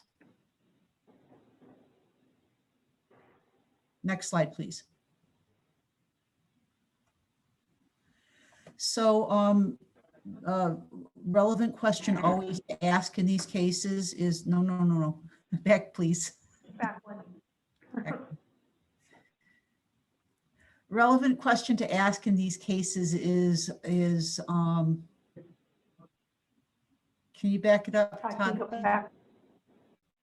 Thank you.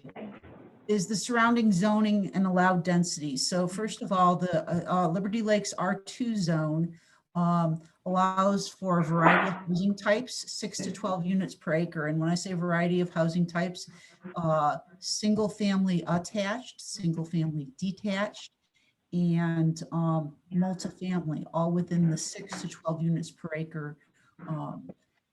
And some of the condos the condos are an example of the types of things that you could see in this area. if it was zoned R2. Now, my understanding is the intent of the school district in requesting the R2 zoning is they want to preserve the potential to use some of the land for either an elementary school or a junior high school. In our R2 zone, we do allow, or in our R1 zone, we do allow elementary schools, but we do not allow middle schools, and so, or junior highs. And so, and the other piece is that they also want to preserve the potential to sell off some of the property that may be surplus for housing development. And so, looking at the surrounding areas, the property to the north is within the city of Liberty Lake is P zone. The property to the east is also in Liberty Lake is also the P or public zone. Property to the south is in unincorporated Spokane County, and that's a low density residential zone, which allows for 6 units per acre. And the property to the west is Spokane Valley, and it's single family residential R3, which also allows 6 units per acre, either single family or duplex. So next slide, please.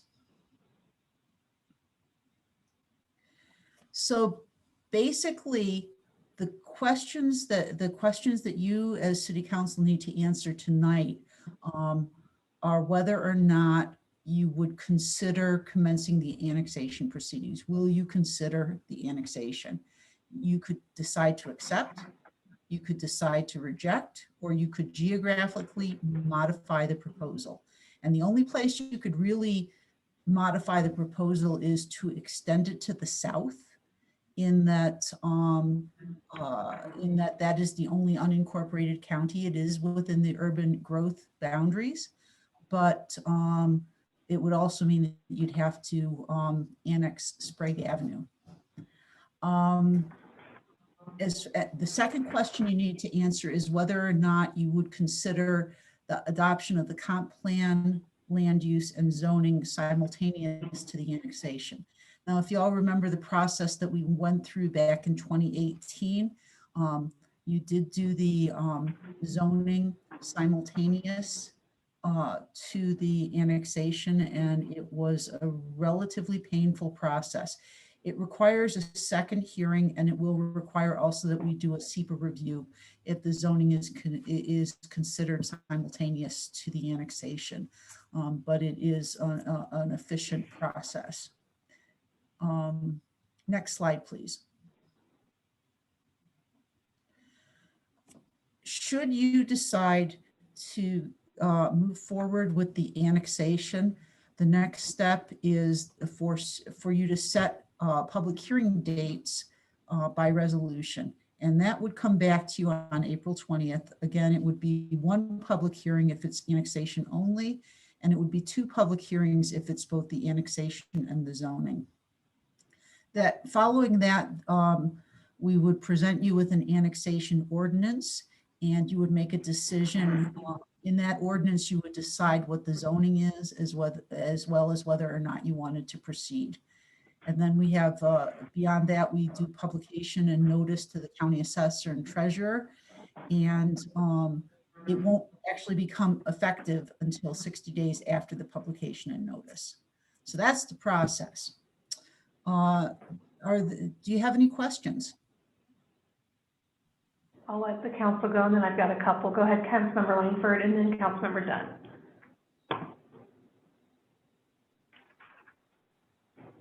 Thank you, Mayor. Lisa, how much property are we talking about? So this is, give me a second. I believe it's 56 or 60 acres. Hold on 1 second. I actually have that in the agenda bill. You caught me off guard, Councilmember Langford. Unfortunately, I can't reduce my view here to get to Lisa, I'll do some quick calculations. That's close enough, Lisa. it's 50 or 60 acres, that's fine. The second question I have is, in your professional opinion, would it be better to change our zoning, in particular where we do not allow for middle schools in that area?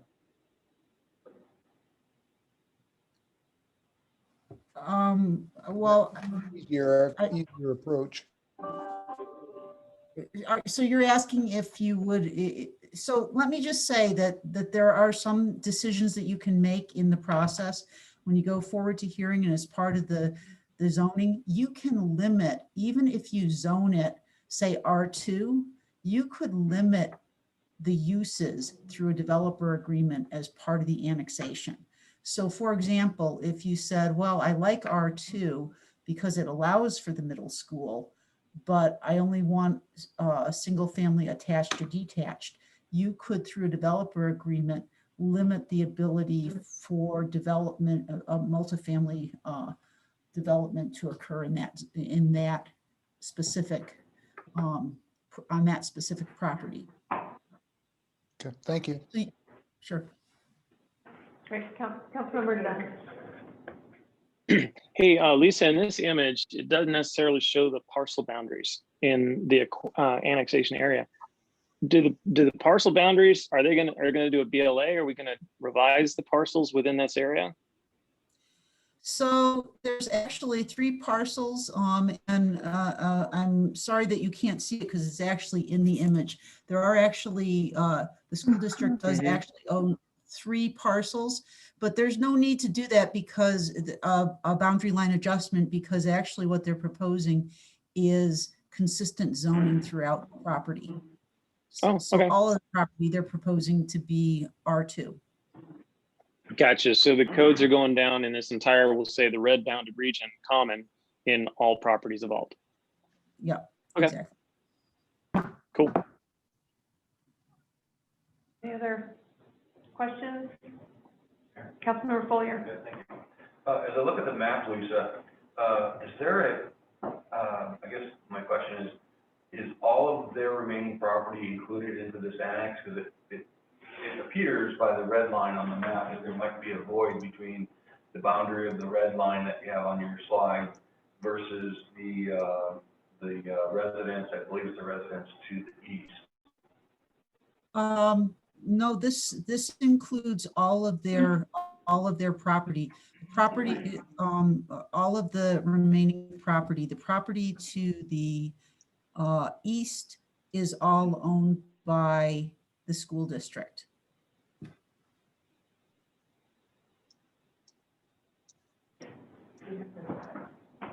Oh, So right now, this is fine, if you annex it to the school. I'm sorry. Oh, okay, okay.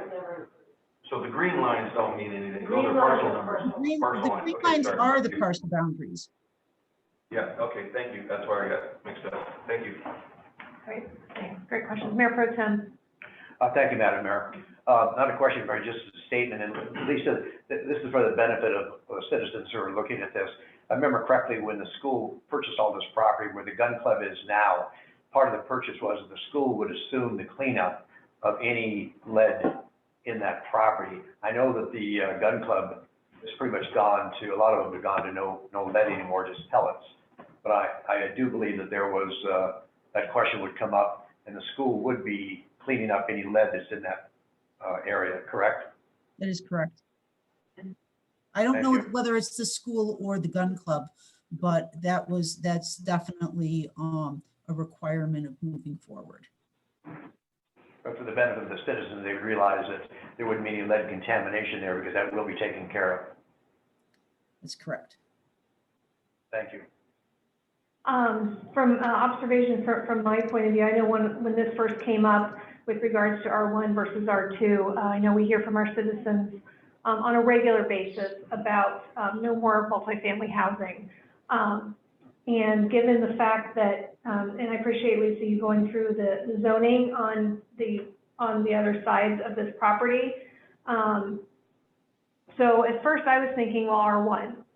because, you know, R2 does allow, some more dense multifamily housing, not realizing until today that the R1 would not include the middle school. But I like the idea that, we could proceed with R2, which would make it feasible for the school district without any further zoning action to put in a middle school if they need to. But it will also, we also have the option to limit the uses with this change. Am I summarizing that correctly? So that would allow for single family, or you said single family attached, but not multifamily. Am I stating that correctly? That is correct. You also could put a cap on the units per acre. Right now, R2 is 6 units to the acre. And as you see, the surrounding area is all 6 units. So you could further limit the units per acre as well, if you so desired. Again, that would all be done through the developer agreement. Right.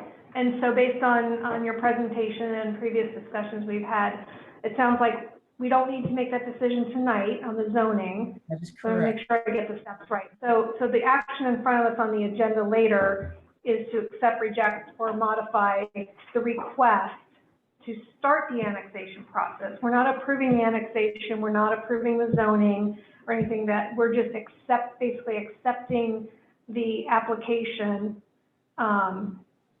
to move forward or not. And I know you mentioned with regards to the geographically modify, really the option there would be to include Sprague, and based on our experience with county road standards and whatnot, that's not something we want to take on. Did I say that nicely? You said that spot on. Okay. All right. So yeah, because I was confused when I first saw the geographical modify. I wasn't quite sure where that would lead. Right. So and thanks for bearing with me as I try to restate that. I just want to make sure we're all clear. So Councilmember Dunn has a comment. Hey, question, Lisa. You mentioned that the simultaneous adoption of comp plan and zoning code was stressful. Could you explain it? It's Okay. not stressful. It's I think what I said was that it was efficient. Okay. It's Oh, good. Okay. Yeah. I was just gonna.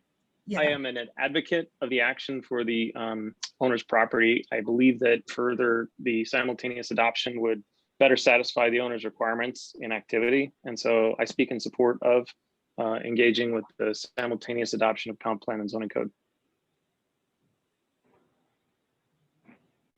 Now, Lisa, I know at one point I saw the more lengthy timeline. Is there anything in that either the city or the school district is worried about timeline-wise with regards to, just based on past history, I'm going in the assumption now that this will move forward tonight, just for discussion purposes. Is there any actions that you might see on the council side that might put a crimp in that schedule that the school district is looking at? I don't know that this is particularly time sensitive. The school district's attorney, Todd Hume, is on the call here, and perhaps he could speak to that. Yeah, I just want to make, like I said, I don't foresee this not proceeding tonight with the acceptance of the request, but I just want to make sure that further discussions with regards to zoning or whether we do the two actions together are not going to be to the detriment of the school district's timeline, obviously, but we want to make sure, obviously, we're working in the best interest of the city at the same time. We can have those conversations with the school district as we move forward. As I said, the next step is really just to schedule the public hearings, and there's a specific timeline associated with that. And so I believe they have to be 30 days apart. And so we can certainly, if there's a desire to workshop this with the school district in advance of the public hearings, that's a possibility. I'm sure that they'll be there to testify and answer your questions at the public hearings. Okay. I said, I don't want to put any words or anything in the council's mouth. I'm just trying to, I remember when we did this before, and it was a lengthy process, and I know at that time, the timeline was really tight. I don't get the feeling like it's as critical this time, but I want to make sure we're all aware of that. Now, Todd, I saw you on here as well. I didn't know if there's anything you wanted to comment on. Todd, if you could take other Todd off mute just in case he wants to comment.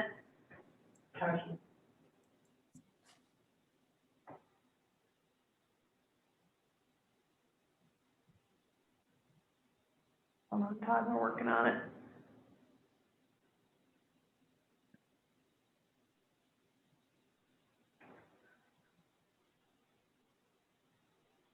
Yeah. Or not? Okay. Yeah, Todd, I think you're unmuted on our side. And if you want to weigh in, there you are. Okay, how's that? Great. We can hear you, thanks. Okay, great. The question as to whether or not, the district has any specific timeline, the answer is no. This is more or less kind of a long-range planning effort for the district. So the process, the statute is what it is, the process is what it is. And so we're just happy to sort of be walking this road with you all again. I did have one piece of context to add. Lisa, you'll recall that when we did the zoning the last time on the high school site, where the high school sits now, that zoning decision was in large part driven by the height limitations of the R1 and the R2 zone. So we had to go to public. So that's why that piece. I mean, some people might look at the map and go, wait a minute, why is it this public and now this this R2 request? Lisa, I think described it fairly well. The R2 request would help facilitate the construction of it allows both elementary schools and middle schools outright. And so that's what the R2 request was about.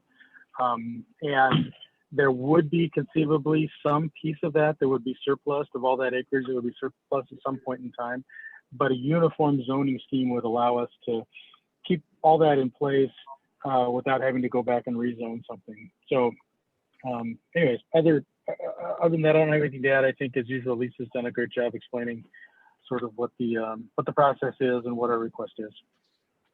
Great. Thank you, Todd. I appreciate you weighing in. Okay, if there are no more questions, if there are no more questions from the council, then we can move to the next item, and the consent agenda, I believe, and then this topic will come up as one of those items. That's correct. Any other comments on Central Valley School District? No. Okay, great. So moving to consent agenda, Mayor Pro Tem. Thank you, Madam Mayor. Consent agenda 10A, make a motion to approve March 16, 2021 City Council meeting minutes. Second. Thanks. Moving second. Any discussion? Hearing none. All in favor, say aye. Aye. Aye. Any opposed? Okay, motion passes. Consent agenda B, motion to approve the April 6, 2021 vouchers in the amount of $289,903.52. Second. Second. Moving second by. All right, any discussion? Hearing none. All in favor, say aye. Aye. Aye. All right, any opposed? Okay, motion passes. Item C, motion to approve release of easement for 21951 East Country Vista Drive. Second. Moving second. Discussion. Are there any questions or, go ahead, Councilmember Curtis.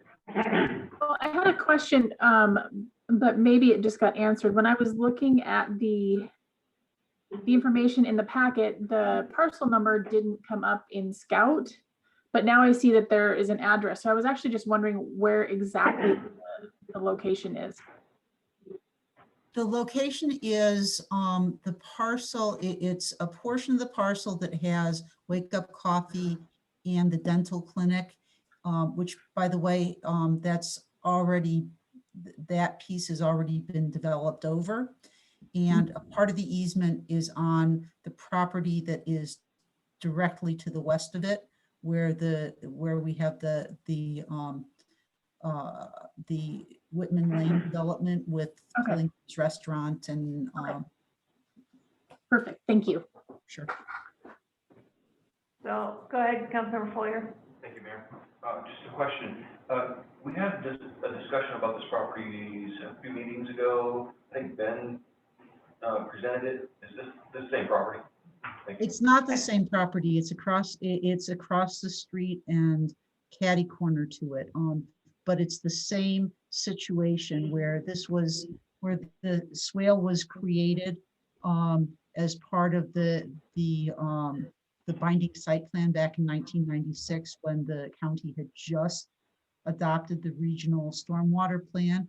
Nobody really understood how it worked yet, and we had and they required swales that to this day have never seen any water. There's so much stormwater. Ben has reviewed, and he can jump in on this. He's reviewed the stormwater calculations and can make a statement to the fact that it will be fully treated. The fact of the matter is, a portion of the area that was in this easement has already been developed. It's in fact the driveway for the Wake Up Call Coffee actually is right over part of the easement, and it had been determined by a prior city engineer that it was not needed. However, we could not find any record of the easement actually having been released. So this release of easement corrects both that oversight and also addresses the adjacent property. Councilmember Foyer, did you still have a question? No, thank you. Okay. Lisa, I've got a question. I'm pretty sure you just answered it. My concern is this is the second one that we've seen. Do you see this as residual from previous projects that didn't get taken care of correctly the first time and we're cleaning it up? And do we expect to see things like this in the future through our current processes? This is most definitely a cleanup. I would defer to Ben on answering the question of, do we expect to see more? I think there's areas where we have stormwater easements in the city that are vastly oversized. And as we go through and property actually develops, we have the opportunity to right size those if so requested by the property owner. So I think there's a couple of things here, Lisa, that are good points. So they have, when they were doing all these easements way back when, they basically had some really good foresight to plan ahead for the future to make sure that all the stormwater could be captured and treated there. But as everything built out, when they would do these frontage improvements or build out within those commercial parcels, they would account for the stormwater on their parcel. And so we basically had all these extra easements left over from those projects. I think the other thing too that's changed from 1992 till now is actually the design storms that you can use that are more representative of what's going on in the region. There's some different design storms that are more representative that result in smaller ponds.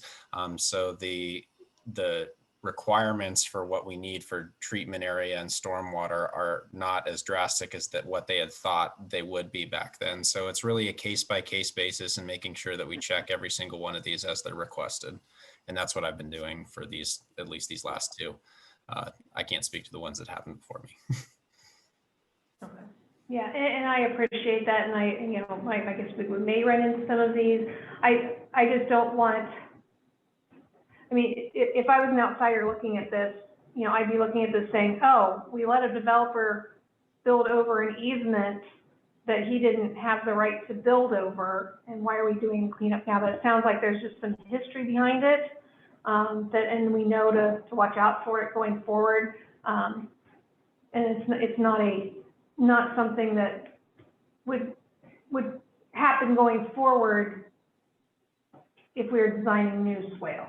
Correct. And I think, Mayor, that's a really good point. I think what it is we're responding with a practical solution to fix things that were estimated 20 years ago.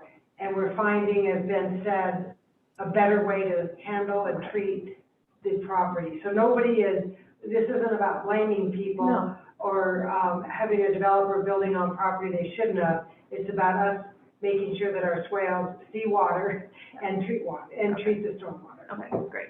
And I think Thank one you. other good point too to mention as we look through all these is all of these stormwater analyses aren't just for that particular site. They're for everything that would capture and go into that particular pond. So the last two we looked at have actually looked at basins outside their area and how they affect the ponds that they're going to be treating to. So it's actually, because we're going through this process, we're building a more comprehensive picture of what stormwater looks like within the city. And the engineer, it's the responsibility of the engineer who's submitting for these to provide a comprehensive plan and stormwater report. So we're actually getting better data as a result of these, which is really nice. Right. Thank you. Looks like Councilmember Dunn has a comment. Hey, Ben, just so to quickly recap, the property as it's currently being developed is managing stormwater per code. Just want to reemphasize that. Absolutely. Okay, thanks. And proving that it doesn't need any more, or that the easement was no longer needed for the roadway impervious area as well.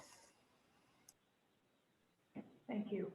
Hugh, so we don't forget you, do you have any comments or questions on this one? Nope, I don't think so. Thank you. Great, thanks. All right, so it sounds like discussion's over. So if there's no more discussion, I'll go to a vote. Motion was to authorize the mayor to sign, sorry, wrong one, to approve the release of easement for 21951 East Country Vista Drive. All in favor, say aye. Aye. Aye. Wait for that delay there. Any opposed? All right, motion passes. Thank you, Mayor. Consent agenda D, authorize the mayor to sign the agreement for economic development services with Greater Spokane Incorporated, also referred to as GSI, the amount of $26,300. Second. Okay, moved to second.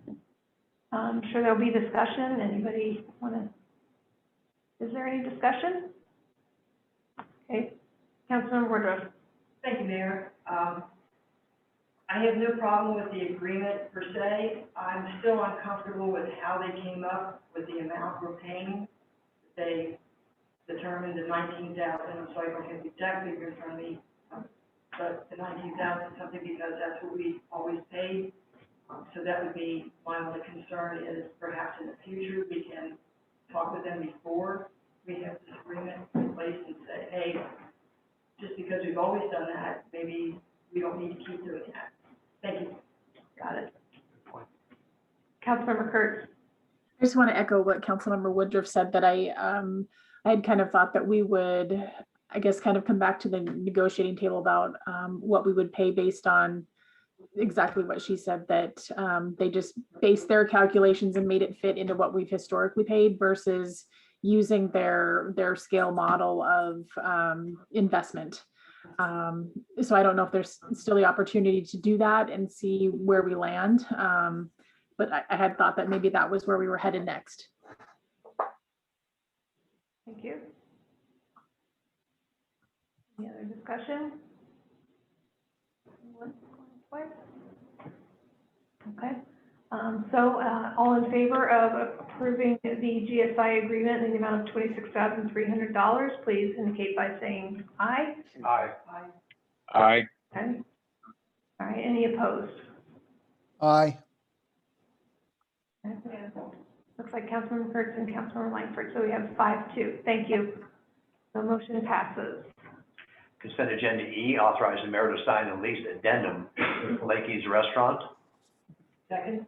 Moved and seconded. Any questions on this? I know, RJ, I think you're on still. I know we had gone back and forth between doing another 6-month extension versus month to month on this. The one in front of you is a 6-month extension. So RJ, if you want to comment first, then we'll take questions from the council. Yeah, we looked at going to switch it to a month to month, changing some of the verbiage in there was a little more complicated. Knowing that they're gonna stay online for at least until September and probably even after that, maybe giving us some more time, and then at the next in September, address this going to month, because they'll be clear on when they're actually moving out. And then we might have some more firm topics to decide on what we're planning on moving forward to with our facility. Thank you. Any questions or comments from the council? Okay, not seeing any. All in favor of approving the lease addendum with Palenques, and say aye. Aye. Aye. Any opposed? Not hearing any. Motion passes. I'm looking for clarification here, procedural clarification, because I want to make a motion, but is the motion to accept, reject, or modify? True. I have a motion that we could discuss. If the council's willing to hear it. So therefore, I can make a motion, accept, reject, or modify Central Valley School District's request, and then at discussion, we can decide on one of the three. Proposing to make a motion. I'm sorry, we proposing to make a motion? Yeah, if it's in order, because my motion pertains to one item of the three. That's simpler to manage. If everybody, okay.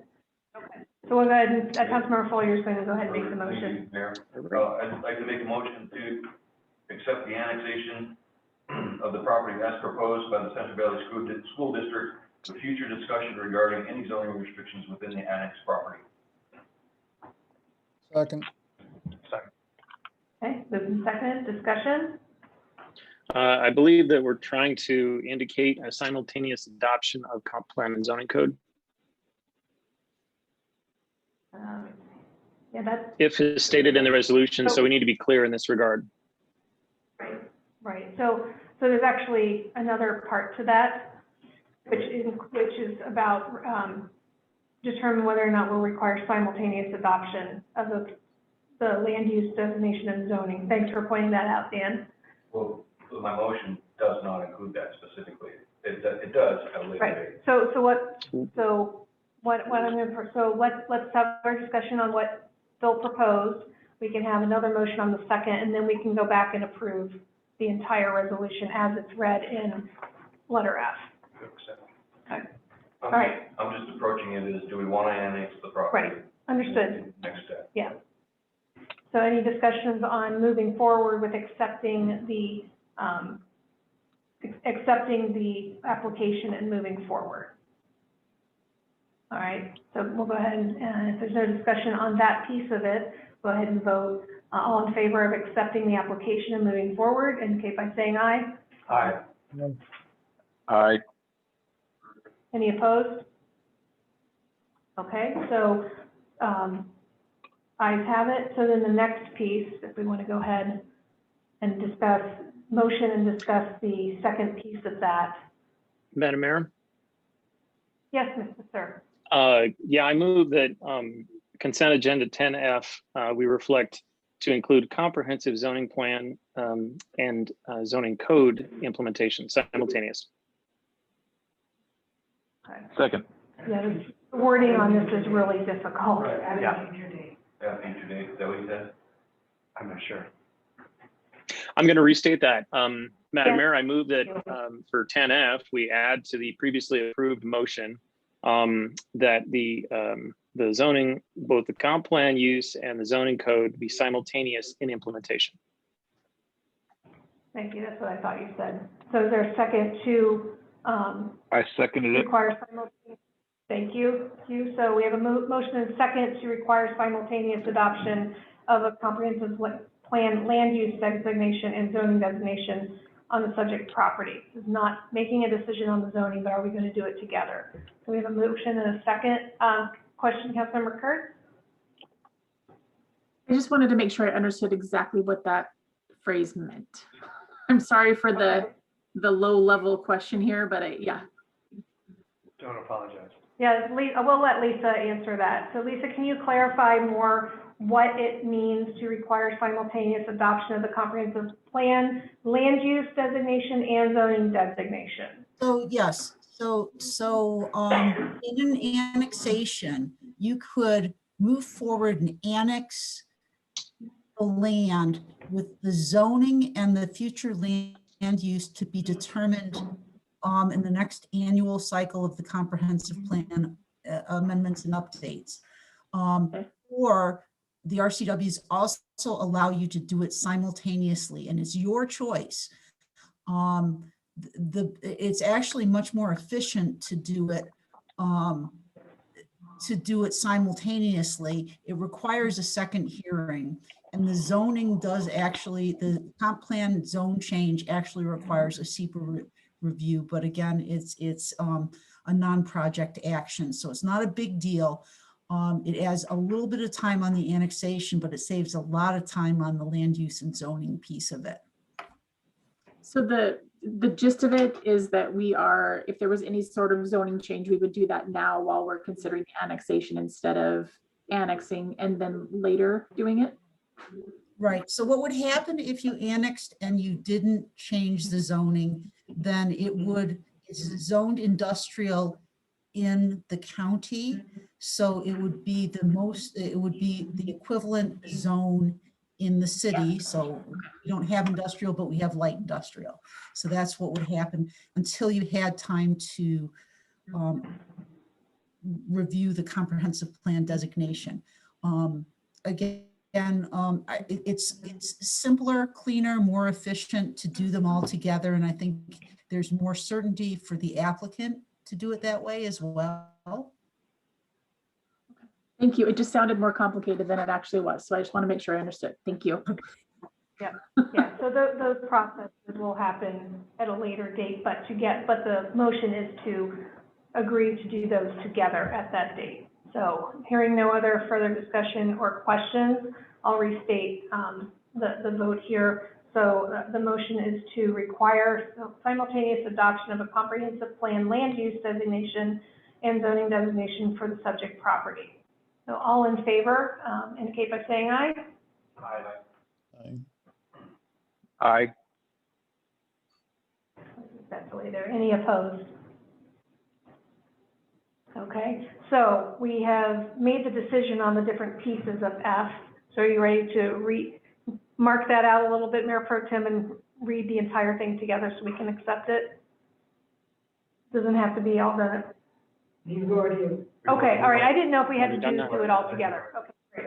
We've addressed both of them. Right, to summarize, I think we've accepted the application. Yep. And we've made the decision to simultaneously Correct. designate the zoning and the land use. Right.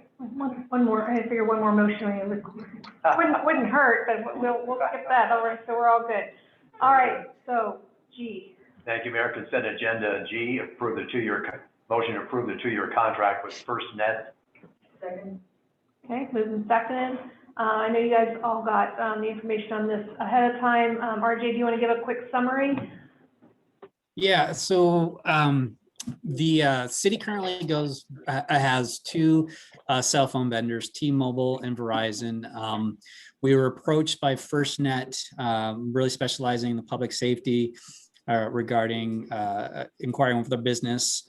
We like some of the value that it brings to us, because one of the things we've realized in the past with T-Mobile and Verizon is we don't have a lot of control over the phones once they're installed. Or bringing Todd on, we realized it took a while for him to be able to make changes to the phone or even installing new phones. And then we did have some holes when it came to staff leaving and wiping out their phone data that was on there, anything they had saved, and collecting that. So we feel like this will streamline it. We'll have one vendor, Todd will have one contact in getting these phones working faster, save him some time. And one of the carrots into this agreement is getting that credit, which we'd have for the first few months of our billing cycle. So we're actually would be saving money. So we're trying to improve some efficiencies by just going to one carrier and going away from T-Mobile and Verizon. And we feel like we can get some value on the phones that we currently have bought, switching them out to FirstNet. Right. Does anybody have any questions or comments? Councilmember Follier? Yes, thank you, Mayor. My only question is, there's only so many service providers in the area. I guess I've not ever heard of FirstNet, but has anybody gone around the city to make sure there's no dead spots? Yeah. Okay. And correct me if I'm wrong, is FirstNet is the name of the vendor, but the company that is providing the cell service is T-Mobile? AT&T. Okay. One of the I wasn't sure which one it was, so. Thank you. And Todd did issue a couple test phones to the police officers and to Jen's operation crews. So we've been testing them for the last 2 months and haven't found any service issues. Thank you. Councilmember Woodruff. Yes, thank you, Mayor. Oh, sorry, go ahead. Go ahead, Holly. I believe, Todd, my phone that is on FirstNet, correct? And, so I've had it, not a whole long time, a couple of weeks now, and I've not had any issues with it at all. So just wanted to let everybody know, so far so good. Thanks for the feedback. And I apologize, Councilmember Kurtz, I didn't mean to skip you. Sorry, I got distracted by the dog. I don't remember what I was gonna say. So if I remember, I will. Oh. All right. So if there's no other comments or questions, we'll go ahead and take a vote. All of those in favor of approving the 2-year contract with FirstNet, please say aye. Aye. Aye. Okay, any opposed? All right, motion passes. Thank you, Mayor. Last on the agenda is H, and for the council and the citizens listening, this is the item that was added when we made the agenda change. And I make a motion to authorize the mayor to sign the agreement for Microsoft 360 contract. Okay, just for clarification, it's a contract with Executech to migrate our email from Office 365 to cloud-based service. And the quote was a range, so I'm not quite sure how, basically, I think we're looking at a not to exceed based on that range. But I did want Todd to, if you could, Todd, give us, I hate to put you on the spot, if you could give us a quick synopsis of the challenges we've been having, which kind of led us to this. I think that would help the citizens understand why we want to do this and the expense. And then I know there's also someone here from Executech as well, if we have any questions for him. So basically, we have a on-prem Exchange server, and our goal is to move that to Office 365 cloud-based. One is to prevent downtime. We've had some issues in the past with downtime with our Exchange server, sometimes issues with patching. The other issues with the police officers, the vulnerabilities that have been coming out recently. 365 has not been infected, but on-prem Exchange servers have. So we're addressing that issue as well. And that is our goal to move this. Right. Right. And just, and I know I sent a quick note out to the council earlier, but based on my professional experience, the pricing and service is in line with industry standards. So I don't know if anybody has a question. I will need somebody to give us that top dollar amount, the not to exceed. So we have two things on that quote. One is the migration cost, which is really where that range is. And then the second is the ongoing monthly cost. Yeah. RJ, do you have a copy of that agenda bill that we could, since we added it, provide I that don't have it in front of me. information for the motion? You're on mute, RJ. That's a second motion? Yes, just, so, Todd, do you need me to send that to you? Okay, so Todd should have the agenda bill to send up there. We do have in the quote where we have it, if there's anything going over 55 hours that Executech would put in, that the mayor would need to approve. That 55 hours keeps us on the low end of that quote.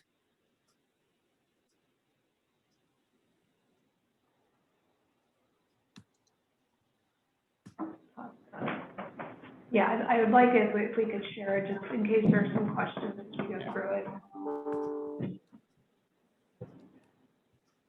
Are they able to use the existing phones we have? No, this doesn't have anything to do with phones. This is for our email and all that. This is migrating from. This is migrating to the cloud for our email. To the cloud. Oh. Okay. You All right. Thanks, Todd. So the agenda bill is now up on the screen. Sorry, you're getting a close-up of my forehead as I read through this. So, again, we sent this out a little bit earlier. So, the quote ranges for the migration from $8,314 to implement the Office 365 all the way up to $29,397. Again, there's a stop at 55 hours, at which we can review and see if we want to go authorize additional hours for that.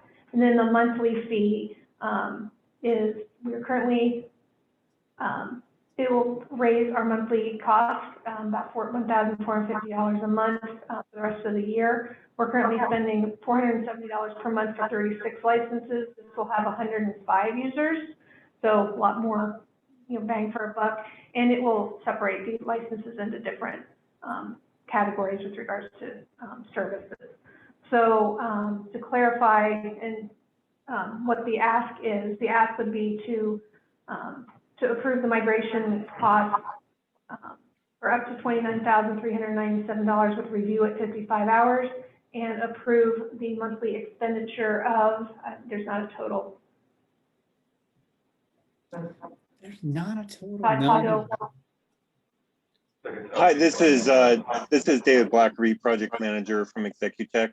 Just let me know if you'd like me to add some details. I do have some, can break out those costs a little bit more if you would like. I'll look to the council, see if they want some additional breakdown. I did provide a copy of the quote earlier. No. Okay. Todd, if you could go to the quote page where we've got the total monthly recurring costs. There's no dollar amount on there. There we go. Yeah, so, yeah, so if you look near the bottom of what's showing on your screen, that total estimated one-time cost, which is the migration, that's your range from $8,314.65 up to $31,256.75. Again, with the review, if you see the lower highlighted portion, with regards to no hours beyond 55 hours without review, and then the monthly recurring cost is quoted at $1,930.50. So now that you guys are seeing this, do you guys have any questions either for Todd or from our executive tech representative?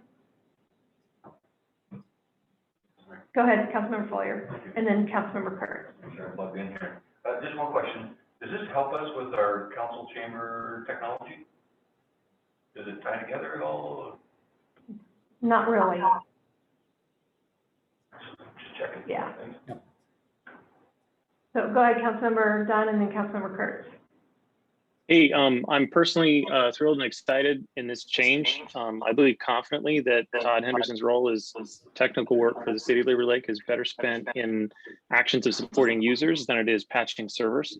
That from personal and professional knowledge, the expertise and the required actions of what server administration, as opposed to, I'd say more what I think Todd's value is better service as, is this is a really important change that has great benefit, I believe, in the long-term delivery for the city. Thank you. Councilmember Kurtz. I know it may not be a big cost, but I see that we're looking at 105 licenses for Office 365. And do we need all those licenses? Yeah, they went through and scrubbed the list. Todd, can you touch on that real quick? You'll need a microphone. Yeah, we actually broke it down.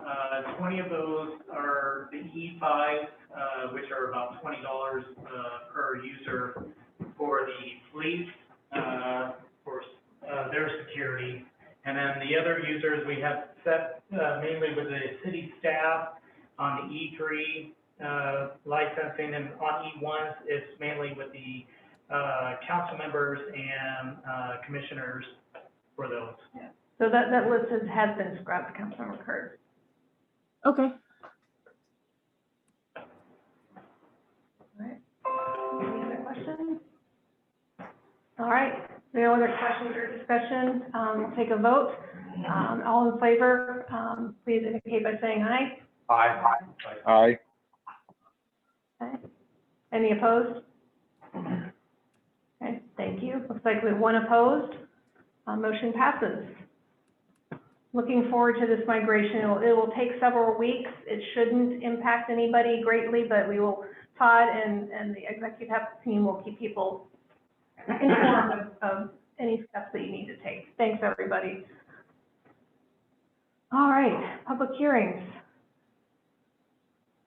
Lisa, we've got a public hearing for the adoption of the 2018 building code. Is there anything you want to go over, and then we'll open the public hearing when you're finished? Yes, if I could, please. Can you hear me? I just lost my Zoom.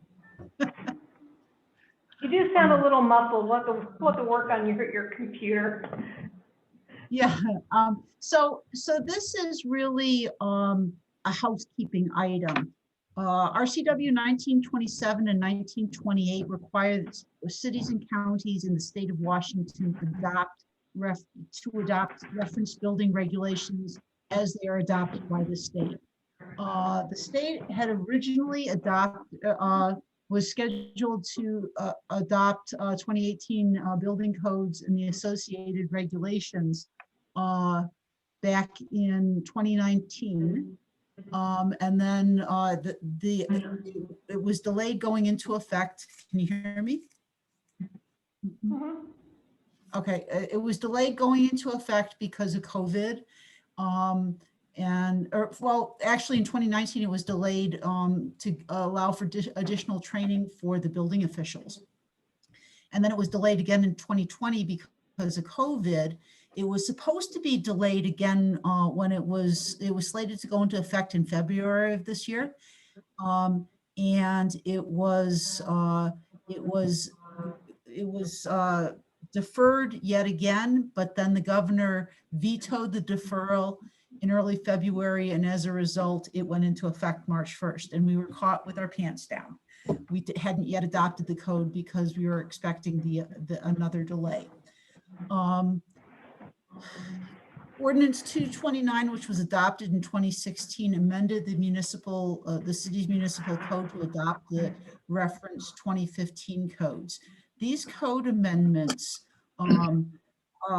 take the step of actually referring to this adopted state codes rather than the year of the adopted code. So hopefully with this code cleanup item, we won't have to revisit this every 3 years when the state periodically updates the international building codes and the associated regulations. Okay. Does anybody have any questions for me? Councilmember Dunn? Lisa, so to recap for me, we are casting into our ordinance what the state recognizes as the current building code set. Good way to describe that? That is correct. And in fact, it's already in effect. We're already enforcing it. Yeah. We're just cleaning up our code. Yeah, I mean, and that kind of the follow-on was we right now inspect to this code already. There's no significant impacts in our work in terms of building inspections. That is true. We're reviewing the plans to this code and beginning to inspect. Yes, that's correct. Okay, thanks. Thank you. Any other comments, questions? Councilmember Foyer? Yes, thank you, Mayor.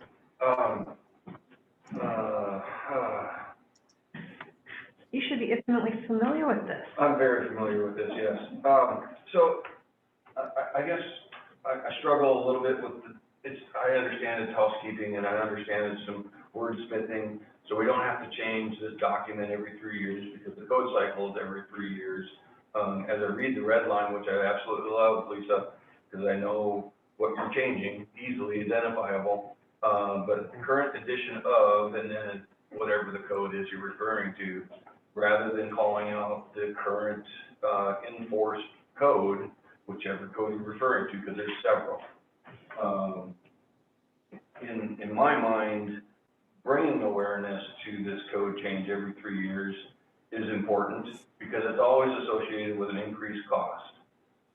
Whatever that code pertains to, whether it's fire, whether it's energy, whether it's building. So I get the reason why we want to do this, so we don't have to go back every 3 years and change this document. But but I'm one to be in favor of bringing awareness to it every 3 years because it's starting to add up. So that's all I have to say. Thank you. Lisa, I don't know if you have comments or suggestions based Well, on so, Councilmember Foyer's statement? yes, so, yes, I would, if I may. So we do notify our frequent flyers and our builders, our developers regarding give them the forewarning regarding the updates to the code. And we do try and reach out to them. We do let them know when it's going. In fact, we had a very concerted effort to let people know when we found out at the beginning of February that it was going to be delayed, or that it was that the delay that everybody had understood was actually not happening, and that it was going into effect March 1st. So we got it out. We got it out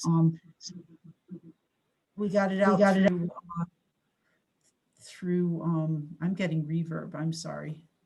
We got it out to all of our users and our permit holders, et cetera, and all of the projects that we had in the pipeline to let them know that it was going to go into effect March 1st. So we do make an effort to communicate with our builders and our design professionals about this.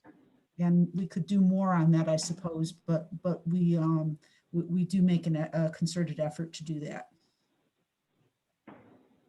Go ahead, Katie. I have a question for maybe Councilmember Foyer as well as Lisa. So if I'm a developer or a builder and I don't agree with a certain modification to the Uniform Building Code, I can protest it to the agency as opposed to the city, right? So if it's an energy requirement, a structural requirement, a material requirement, there's another forum that handles review and comment.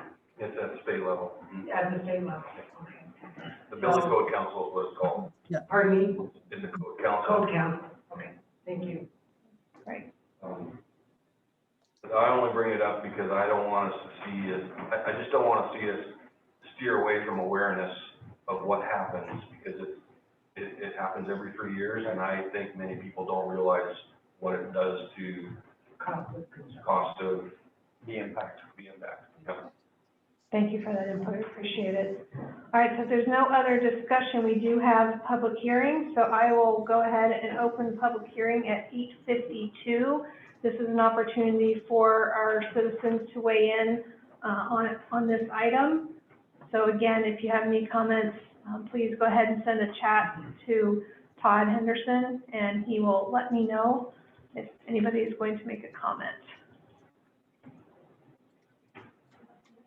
I will give it a little bit more so we can have a public hearing open for more than a minute.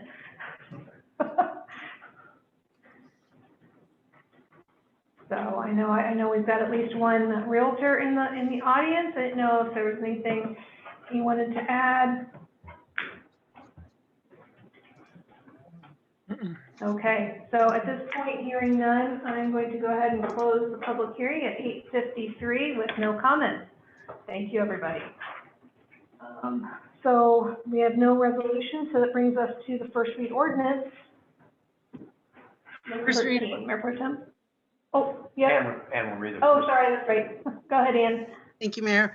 First read ordinance, City of Liberty Lakes, Spokane County, Washington, ordinance number 272.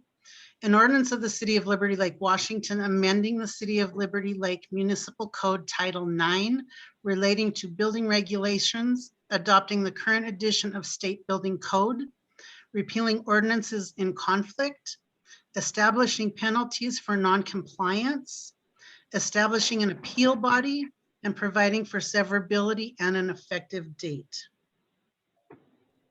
Thank you. So I know we had discussed during the agenda approval that to get a motion to suspend the rules to this the second read. Do we have such a motion? Yeah, I make a motion that we, on ordinance number 272, that we suspend the second read ordinance, and we do that this evening. Suspend the rules to move to the second read? Read it. Perfect. Second. Move in second. Thank you, everybody. So any discussion on waiving the rules to move to second read? Hearing none, all in favor of suspending the rules, say aye. Aye. Aye. Okay, any opposed? All right, so rules are suspended to move to second read. Ann? Second read ordinance, City of Liberty Lakes, Spokane County, Washington, ordinance number 272. An ordinance of the City of Liberty Lake, Washington, amending the City of Liberty Lake Municipal Code Title IX relating to building regulations, adopting the current edition of State Building Code, repealing ordinances in conflict, establishing penalties for noncompliance, establishing an appeal body, and providing for severability and an effective date. Thank you. Okay, I know we've already discussed, but just one more round if anybody has any further questions or comments. Seeing none, all in favor of approving ordinance 272, please indicate by raising your hand and saying aye. Aye. Madam Mayor, Aye. Yes, I'm not seeing that or hearing that we got a motion to approve ordinance 272 for the Oh. second read. I jumped. Thank you very much. That's all right. Thank you, Ann Swenson, for bringing that to our attention. Madam Mayor, make a motion to approve ordinance number 272. Perfect. There's a second? Second. Moved in second. Now, all in favor of approving ordinance 272, please indicate by raising your right hand and saying Madam aye. Mayor, Aye. Madam Mayor, excuse me. Yes. For second read ordinance, we do invite citizen comments prior to taking the vote. Okay, sorry, I had asked Katie if we need another public hearing, so apologies. So I invite the public to make any further comments on the ordinance. Todd, nobody? All right, there are no comments. Okay, so let's give it a third try. All right, all in favor, say aye. Raise your right hand. Aye. Okay, and Hugh, I'm assuming is your hand up? I was an aye. My hand is up. Thank you. All right, motion passes 7-0. All right, we got through that. Very good. All right, we have no emergency ordinances. Now introduction of upcoming agenda items and action items. Thank you, Mayor. We have 4 action items that I made note of. One is on April 20th, we will be talking about the capital facilities plan. Things that came up were related to dollar thresholds, definition of capital, and asset management. Then I'm moving down to, there was a request to do a workshop on utility tax to lower or eliminate at a future workshop. So Mayor Pro Tem will put that on our tracking list so that the council can come back with a date. And then also we had a request for a community engagement commission workshop. So we will also put that on our tracking list. And then finally, Mayor, we will need to do a salary commission appointment. Yep. And so we can begin that process. Thank you. And then moving on to the agenda for April 20th, I will give you a heads up that it is a fairly full agenda. So I'll go through it very quickly. Let's see, we will likely be introducing some of our new, perhaps 2 new police officers to the council. We also will have a presentation by Meg Winchester and Jamie Rand, and they are with Visit Spokane. That presentation is a long time in coming. We also will have a workshop on landscape ordinance modifications that you heard a little bit about from Joe Mann this evening. And then under general business, we have the mayor's appointment of a planning commission appointment to confirm tentatively someone for the library trustees. We will likely have a developer agreement for a 4th leg of the signal on Legacy. We'll provide more information and background on that modification. And then we'll have a task order with parametrics for additional engineering and design work for the Country Vista signal at Legacy Ridge. Finally, we will have a resolution setting hearing dates for the Central Valley School District annexation. Okay. All right. So that brings us to the next citizen comment period. So again, we'll open it up for citizen comment. Do we have somebody? Tom Hubbard. Okay, it sounds like Tom Sahlberg. Thank you. It sounds like you've got a comment to share. Thank you, neighbors, staff, and officials. First of all, I want to thank DJ for his faithful service to us personally. He has just been a joy to work with. And also, thanks, Kyle Dixon. Welcome. It looks like you're on this call too. You're going to have fun working with this group. I want to thank, and I guess it's a late welcome to council members, new council members, Kurtz, Follier, and most recently Woodruff. I've had the pleasure of working with them on various projects through the years. I found it really interesting that in the Splash interview with Annie, that this community engagement commission or idea came up, and I'm glad to see that it is now going to be in a workshop. Regardless of what happens with that, I've expressed to Annie that I'm interested in it, and she had already said that she had spoken to the mayor and some of the city council members about it. I just remember a conversation that Katie and I had 5 years ago, Katie, where then for the next 5 years, she's been reminding us that we need to have better community engagement. All of us as citizens, all of us that are on commissions, all elected officials and staff are responsible to engage in and facilitate these communications from and to the city and its citizens. I just want to use an example of one that happened yesterday and thank both Katie and Dan Dunn for coming to the Parks and Arts Commission meeting. Every time you come, it lightens our load. I know I was with Phil and some others on the Planning Commission. We'd have people come in and engage with us. And I think that that's the kind of community engagement with those that you have appointed to represent the citizens. So kudos and thank you to all of you for your support there, and thank you for your service. And then finally, I just want to say thanks to Jen and her staff, and probably Katie, you've had to fill in too, for all the notifications going on for road closures in your district. Please remember that reader board does not do the River District a lot of good. And so when you put the notifications on the various social media posts or let us know, it really does help because there's a lot of movement from this side to the other, and there's going to be more in the future. So thank you all. That's all I had. Thank you. Are there any other citizen comments, Todd?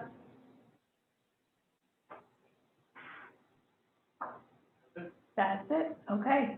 All right. So we do have an executive session scheduled for RCW 42.30.110I. I'm trying to figure out how long we probably need. I would say from 9 to 9:30. Okay. So approximately 30. 9:03 Okay. now. So approximately 30 minutes. So, and there will be no action taken, and we will adjourn when we come out. So to start, we will look at having the executive session until no later than 9:33. All right. So council members, do we have an additional call-in number? So we will see you there in the next couple minutes. As soon as everybody arrives, we will start. Thanks, everybody. Thanks to all the citizens for coming tonight.